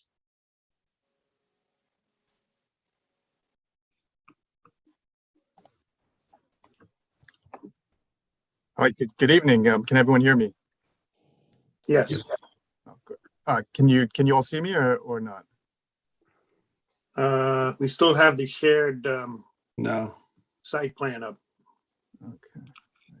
See how I can get my camera on. Sarah, does he need to? Okay. Does that help? He's not able to share his screen as an attendee. And you can hit video if you like. Oh, okay, let me see. So we can hear you, so just. Well, we can hear you. Okay, I'm sorry you can't see me. Chairman Manfredi, members of the board, thank you so much. So you got all dressed up for nothing. We can't see you. I did. You know what I did? I'm dressed in a tie and a suit, and I'm sorry you can't see it because it looks pretty good. My name is Daniel Fix. I'm with the law firm of Blakely, Platt and Schmidt, and we represent Scott and Mai Sykes, who are neighbors of this property. They reside at 3 Clifton Place.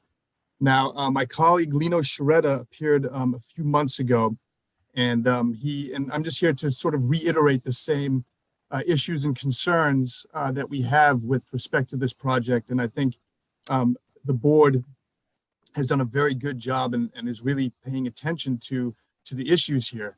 For one, I'd like to just dovetail off Member Davidowitz's concerns about the need for screening and the height and what it's for, given the history of this property.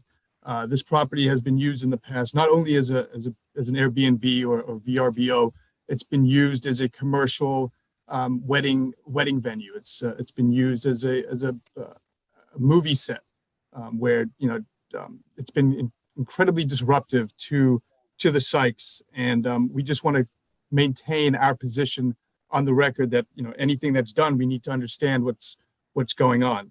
I think the board has raised some healthy skepticism as to the needs for the raised deck. Why? What's it for?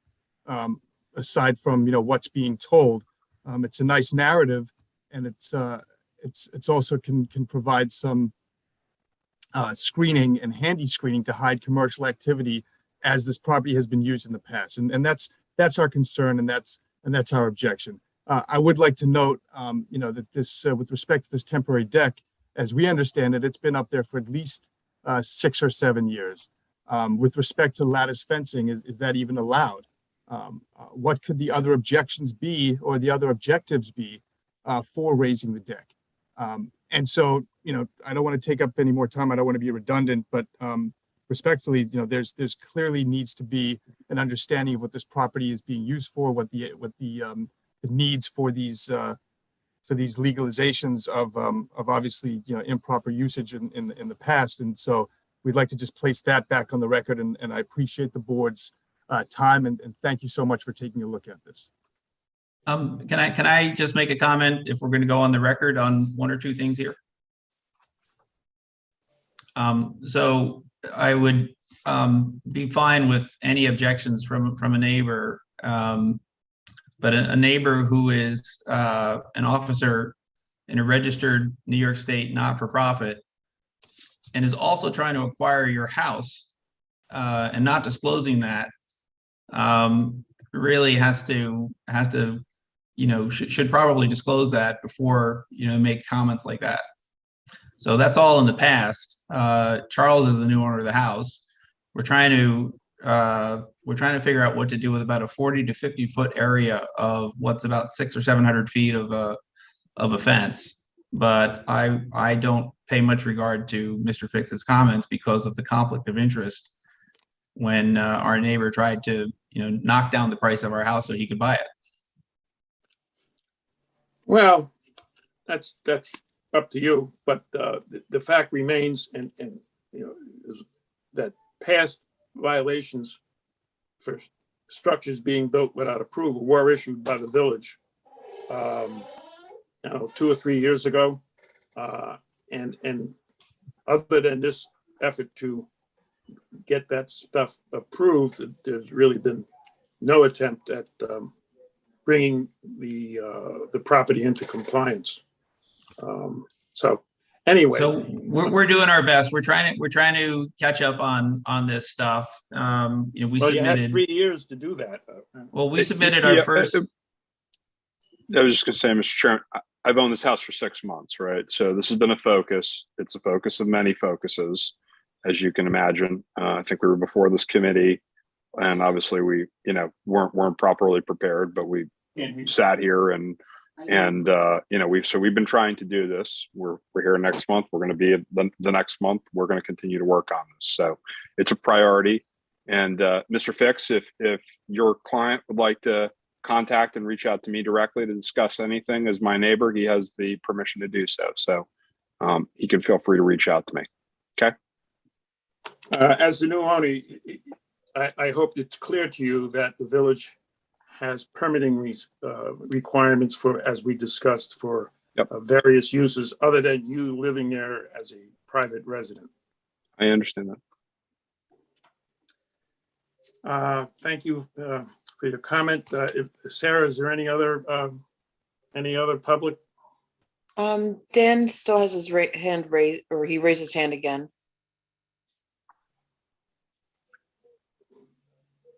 Dan? Yes, hi, sorry. No, this is just respond to the new owner of the property. I appreciate that. And I will definitely take that to our clients to see if they can get a better understanding of what's intended for the use of this property. Yeah, you can tell them it's my home. Okay. So, thanks. Hey, any other anybody on the board have any further to say? I'm not going to poll each name, but we've done that already. Any additional thoughts? Speak up. Does the applicant have any questions for us? They got the clear direction of what to do. I think we have a plan, right, Peter? Yeah, we do have a plan. We'll some graphics and things, and then just a quick sentence that, if everything, all the hard surfaces were eliminated, just the house remain, the coverage is still over. So, in terms of the new Charles using the house for personal use and things, or a lot of things that afford a person to use a house for their own family and such. So we'll explore those in both narrative form and graphic form for the board. Okay. Last chance, anybody? Going once? Once, going twice. All right, we're done. Thank you very much. We'll see you. Thank you, next everybody. month. Yep. Thank you, Hopefully, thank you, thank you, Thanks. everybody. Thanks for your time. Appreciate it. Where's my glasses so I can see? Number 7 coming up, 31 Maple Street. On this application, Kevin Thurman is going to recuse himself, and Mike Bafalco is joining us. Mike, you there? I'm here. Okay.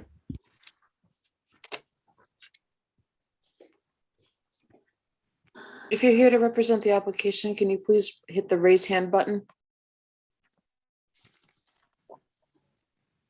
By the way, my wife just popped in here and said that they're lighting the Rockefeller tree. Kind of late, I don't know. earlier in the day. Well, no, they have either the 2 or 3 hour program, so it Yeah. gets around 10 o'clock when they're gonna light it. Oh, really? Oh, I didn't know that. Yeah, there's a whole program. Yeah, years ago it was around 5:30. Now it's 9, 10 o'clock. But now they have to get all their celebrities that are on various shows on the channel that runs it. Hello, my name is Greg Sharp. I am representing Justin and Sylvia Lukash for 31 Maple Street. The concept of this project is that we're doing a small addition in the back. The current house is a very small cabin style house, and it currently has 1 bathroom. So the genesis of this project was to add another 1.5 bathrooms and do some minor interior renovations and just add a little bit of additional space to the rear of the house and a patio as well. I can share the screen if you'd like, so I can run through the generalities of the project with you, if that's okay. Yeah, sure. I'm looking at your fireplace in the background there. Oh, yeah. Well, I'm the other shoulder. Yeah. I am not at my house. I am at my wife's therapy office in the city. So unfortunately, this meeting went a little longer and I am missing her birthday dinner. So there you go. Oh, no. Yep. Okay, well, so anyway, 31 Maple Street. The title page is fairly explanatory. We have some diagrams that just show the existing house in relation to what's proposed. We have some photos showing what the existing house is like. And we have a street elevation that shows what the street front street views are like of the current neighbors. There is no change, no modification, no work happening in the front of the house. All of the work that's being proposed is proposed in the rear of the house, which is this small proposed 2-story addition and a small patio off of that. I believe we are in compliance with setbacks and various other aspects of the code, but there are a couple of areas that the project does violate some of the lot coverage and possibly FAR.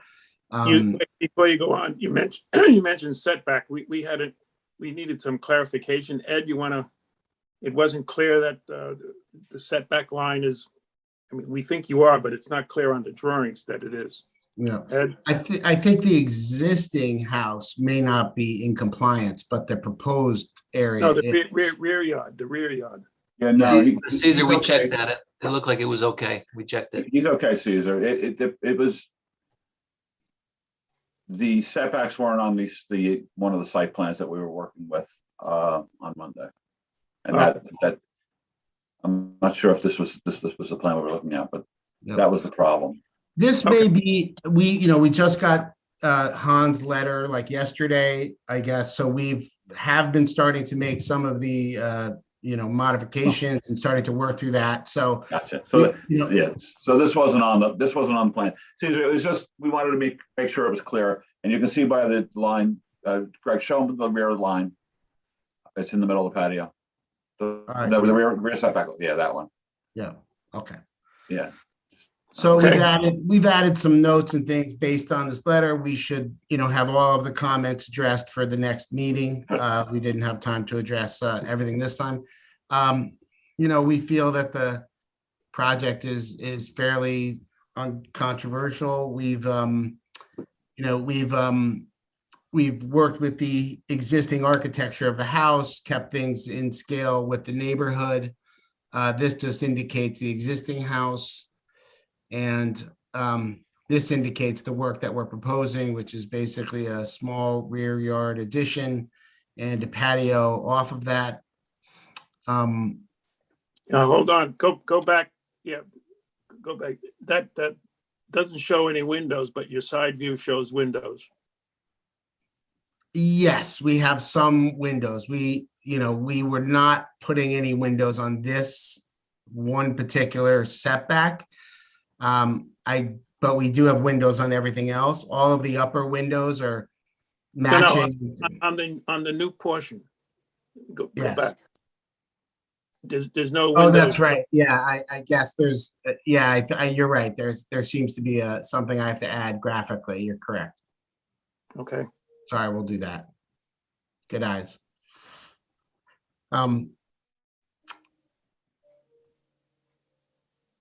This shows the proposed house with the proposed elevations. We would match the same finish on the house. Is that window on the north side or the south side or both sides? This window? Yes. We have the window. Yeah, we have a window on the rear side. There's a couple of basic renderings that we've added just to sort of give some clarity on the project about what we're trying to do. So the windows this is an existing window and this is a proposed window. So these are existing windows and then we're adding two more similar windows. That window looks like it's on the north side. Yeah. Okay.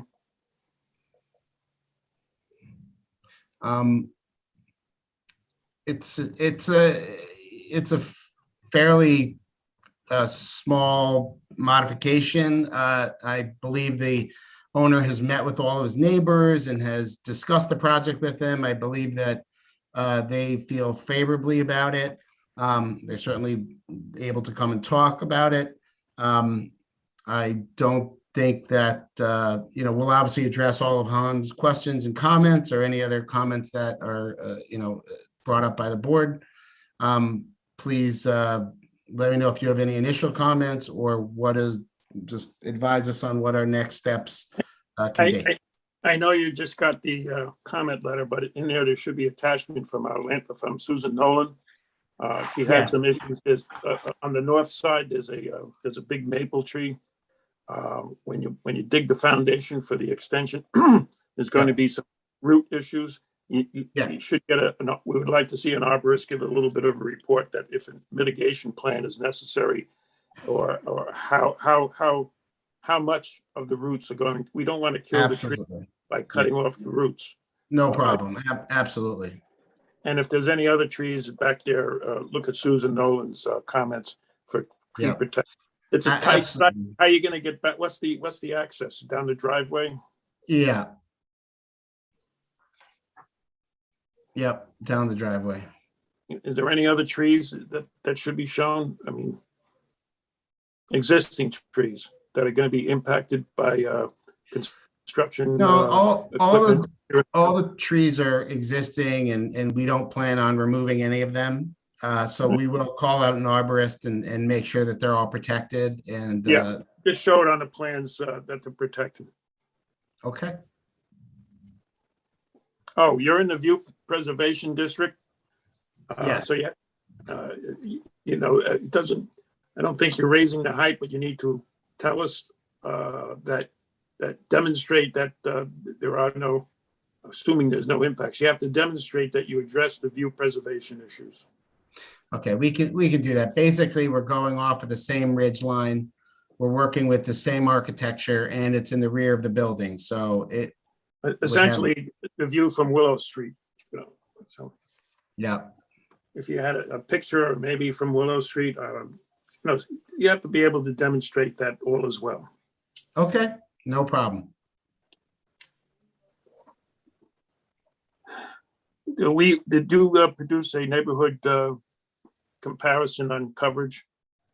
That's in Doug's comment Oh. letter. Yep, we'll work on that. If you have any questions on how to produce that chart, if you were listening, you said you were listening all night. Doug, you would be available to work with on a proper chart. Absolutely. You can just call me anytime. If I'm not here, I'll get back to you. Great, good to know. Perfect. You might have heard some previous comments about previous charts. Yeah, we'll produce whatever documentation is needed. Like I said, I think we're pretty straightforward. You know, we're indicating everything that we're doing. The work is, you know, as shown. You know, we understand the importance of having everything, you know, proper and corrected, and then we're all on the same page. Okay, let me poll the board for any comments. Mike? No additional comments. Dan? No comments here, Caesar. Thank you.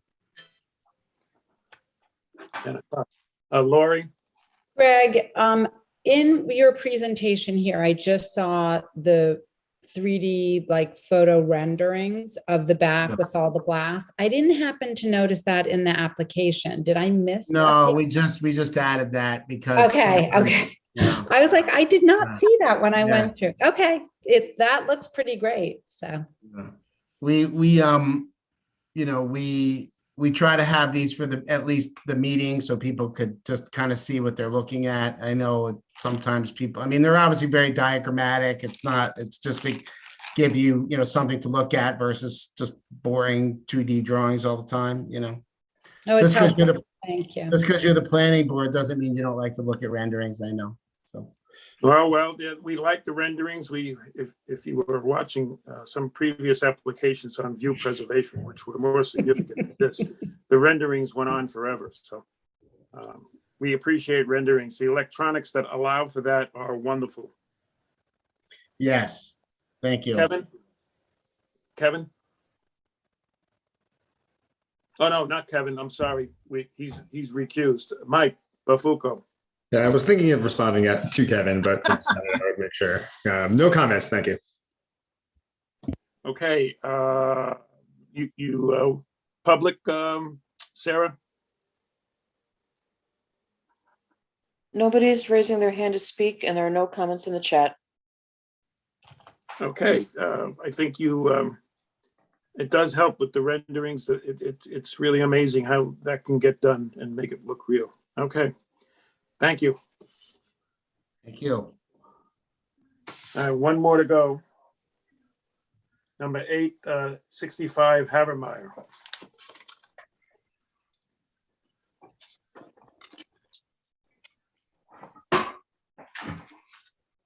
Caesar, before we go to that, was Ardsley train station told why they weren't going to be on the agenda? I believe Ed spoke to them this morning. Yeah, we were specific. Good evening. My name is Bill Witt. I'm here representing my clients, Sean and Lisa Wade of 65 Havermeyer, in support of their application for site development approval. As you may have realized, looking at the site plan, we're proposing to expand the house with a partial second floor addition over the existing footprint. So this is an addition that would not require ground disturbance, expansion of the footprint, or additional lot coverage. There is, if I could share my screen with you, I'd like to show you the site plan. Okay, are you able to see the site plan? It's aligning. Okay, okay. The wheels are spinning. The wheels are spinning. Excellent. There you go. Okay, great. So as you can see, the shaded area is the partial second floor addition over the existing first floor. The house was built in 1965, and as you can see from the site plan, at least my understanding of what the front, rear, side yards would be, the house is non-conforming. The far corner of the house is about 20 feet from the property line here, and about 40 feet here. So it's almost reverse what you would expect if it was a side yard setback versus a front yard setback. Having said that, The house faces Havemeyer, so I'm assuming this to be the front. I'm assuming this to be the back. Our addition clips that 40-foot required setback by about a foot, unfortunately. The existing house is 20 feet from the property line, and our proposed addition is going to be about 19 feet from the, 39 feet from the property line. So it's substantially more setback, but it still would require a variance based on the comments I received from Mr. Hahn. As I said, there's no additional impervious surface, no disturbance to the ground. I have indicated on my site plan the location of the staging material drop-off areas. There's plenty of mature trees on the property. I tried to show them. I had a good conversation with your landscape architect prior to my submission, just about how to address some concerns that may come up, because we are not digging holes, but we're still going to be bringing equipment in. And so she gave me some recommendations on showing a limit of disturbance and construction access around the house, which is shown, just so it's a clear understanding of where the workers would access the site. Even though they're not going to be digging, there's no machines in here. We'll obviously need to back up a truck on the driveway, and they'll need to load roof onto the second floor, those types of things. But the existing driveway should add an adequate platform for both storage of materials and staging of the project. As I said, I did receive the comments back from Mr. Hahn, and obviously the rear yard setback was anticipated. I think for the most part, the other comments were just about maybe filling in some missing blanks or adding some clarity to the information I provided on my site plan. I think the one thing that I wasn't sure about how to address was there's currently some deer fencing on the property that existed prior to my clients purchasing the property. And as you may have seen from the site plan I submitted, that deer fencing, it steps in and off the property in many places. They're inclined just to take it down. They don't feel like it does much for keeping the deer off the property, but there's a good portion of it that's not even on their property. And since they didn't put it up, they just weren't sure what that process would look like. Well, regarding the fence, it's undocumented, so it was put up without approval. Understood. So anything that's undocumented needs to be part of the current application if you desire to keep it up. Yeah. You could either take it down before the next application or show on your plan for it to be removed as part of the application. Either one works. Yeah, and I assume I'm right in assuming that there's no way to legalize or document a fence that's not entirely on your property. No. Well, we were going to mention it as a secondary issue, not necessarily as a concern. Okay. Because that would be my understanding, that I could not file an as-built or a permit to legalize a fence that's not. Mary Ann? Well, yeah, he's right. I mean, he could legalize the part on his property, but not the rest of it. I mean. Okay. Yeah, I think for clarity, it would make sense to take it down. And my clients concur. Okay. You mentioned no disturbance of the ground. Doug, wasn't there a drainage issue that they have to do stormwater mitigation? And if they Yeah, were they seem to have some gravel around there. I mentioned it at number 2, and if you have any questions, just give me a call. We can go over it. I will. When I saw that comment, Doug, I've been working on this project for quite a while with my clients. And so there's a lot of gravel that surrounds the house. The house currently does not have a gutter system. As designed, the water sheds off the roof, hits the gravel, and is absorbed through there. There's no history of water in the basement of this house. In fact, the house doesn't have much of a basement. It's quite small. It's mostly garage and mudroom. And there's no history of standing water on the property or moving water for that matter. So the system that's there is working. Another concern about adding dry wells that I would have is with all the trees and the rock on the property, I don't even know if that's going to even be possible. Especially when you consider the critical root zone of some of the major trees. Yeah, I saw some of that in the pictures. I didn't get a chance to go out there, but if I do, I'll let you know. And maybe you can meet me out there just to take a look. Absolutely. I'll reach out to you or later in the week, and maybe we can set that up. Okay. All right. And now, could you go to some of those pictures you submitted, especially the picture of the front of the house from the road? Certainly. Let me just see if I have that sheet up here. That's not it. Well, bring that back because that shows the extension on the roof.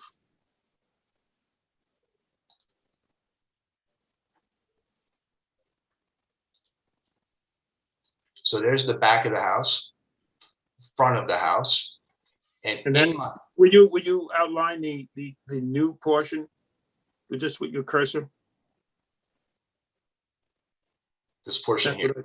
Yeah, that's what we thought. Okay. Yeah. And if you see the photos of the house, you actually don't see the house as a front elevation from the street. It's set back, it's up a hill. I think I took a photo of the sign, which is probably the closest. I'm going to see if I can bring that up for you. I'm more interested in the photo on the upper left, which appears to be the upper left. That looks like the photo from the street. Well, it's actually not from the street. That's standing on the property once you climb the hill of the driveway. Now, I was up there and it's sort of, because the house is a little bit on an angle to the street, so. Correct. You're probably correct, but you see that photo? Were you listening to it? You're probably looking at the previous application. I was watching them all, correct. And it's hard to visualize what it will look at when you put the second floor on the roof of that picture on the upper left. And is it possible to do a rendering so we can see what, instead of looking at a flat set of plans, we can see what it looks like?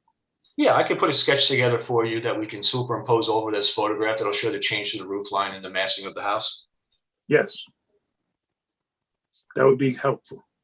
Would you want to see it from the property, Mr. Chairman, or from the street as you walk past the house? We're interested from the street.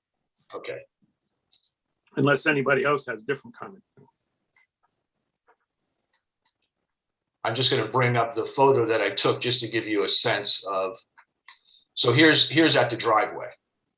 That's unfortunately I can't rotate it here. Yeah, maybe that photo also. I think that view is probably going to be a good one. That you can see this as you're walking past the street. Yes, if you can do the rendering of what the second floor will look like on that roof. Absolutely.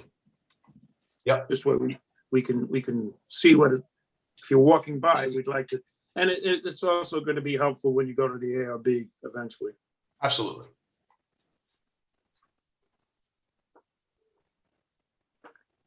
Yeah, that's exactly how it looks from the street. Yeah, when I drove by. And I think that's the right view to capture in any rendering. Yes. All right, I'm going to poll the board. Mike? I have no further questions. Dan? No questions, Caesar. Laurie? Yep, no questions, thanks. Kevin? No questions. Thank you. Sarah, anything from the public? Nobody's raising their hand to speak, and there are no comments in the chat. Okay. Well, thank you very much for that presentation, and we'll look forward to those renderings now that we know it can be done. And it's wonderful to have these electronic ability to do this so we can really see what's going on.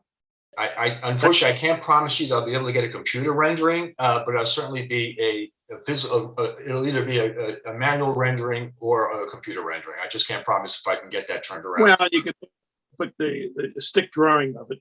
Absolutely. I'll be able to give you an accurate idea of what that will look like.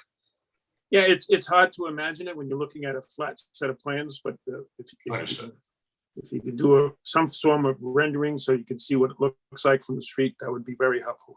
Absolutely. And is there any possibility of getting this in front of the zoning board? Or I think I may have heard you mention there wasn't a zoning hearing in December anyway. So that's correct. You're correct. There's no meeting. I'll be back in front of the planning board prior to the next available zoning board. Prior to the next deadline for the zoning board. Okay. All right. Well, thank you very much. Okay. Enjoy the holidays and good night. Thank you all. Have a good evening. Night, everybody. All right, everybody. Thank you for. Caesar, I did want to ask. So Ed, Wait, hold on until the fellow signs off. Okay, Sarah, are we alone? You're on. There's still five attendees. No, I mean, not are we alone. I mean, is the public gone? Hang on. Yeah, but we don't want to be broadcast. Yeah, so we'll talk at a later date. It's a Hanukkah miracle. We finished before 10:15. All right, Mike, what were you gonna ask? So Ed, was the Ardsley Train applicant aware of the eviction proceeding and the judgment of possession? I talked with the architect. They were aware of it. There was a lot of conversation about this is to resolve part of that. So I said, just get Metro North's signature. This, Okay. I'm flabbergasted at this because Yeah. there may be legitimate, this was done on a default. And it may be that the tenant wasn't properly served. It may be that the MTA has not served the judgment for a reason. But You know what, Mike? It doesn't matter. Metro North is the owner of the property. no, and they have to Mary Ann, be on the applicant is dissembling. I'm sorry, I see what you're getting at. That comes to us and lies that it is the tenant of the property, if they know I that see. they're not. Yeah. I don't care what MTA is doing. They may very well explain there's a judgment of possession, but we're working it out with the MTA. No, we have to figure it out. We have to get a letter from some group that tells us that there's a judgment of possession. The tenant but hasn't been served. There's no warrant. You know, I don't appreciate an applicant that does that. And That's why we canceled their appearance. well, What I'm was the wondering why, whether they guys? were, they intentionally did it. They purposefully did it. So the next time they come before me, that's how I react to them. Well, we shall see what they do. You certainly don't get the benefit of my discretion when you lie to me one time. Fool me once, shame on me. Fool me once, shame on you. Fool me twice, shame on me. Right? Absolutely. All right. Said my piece. Okay. Good night. Good night, everybody. All right. Could you be Thanks. more specific? Thanks. All right, good night, Bye now. everybody. Good night. Thank you. Night, Cecil.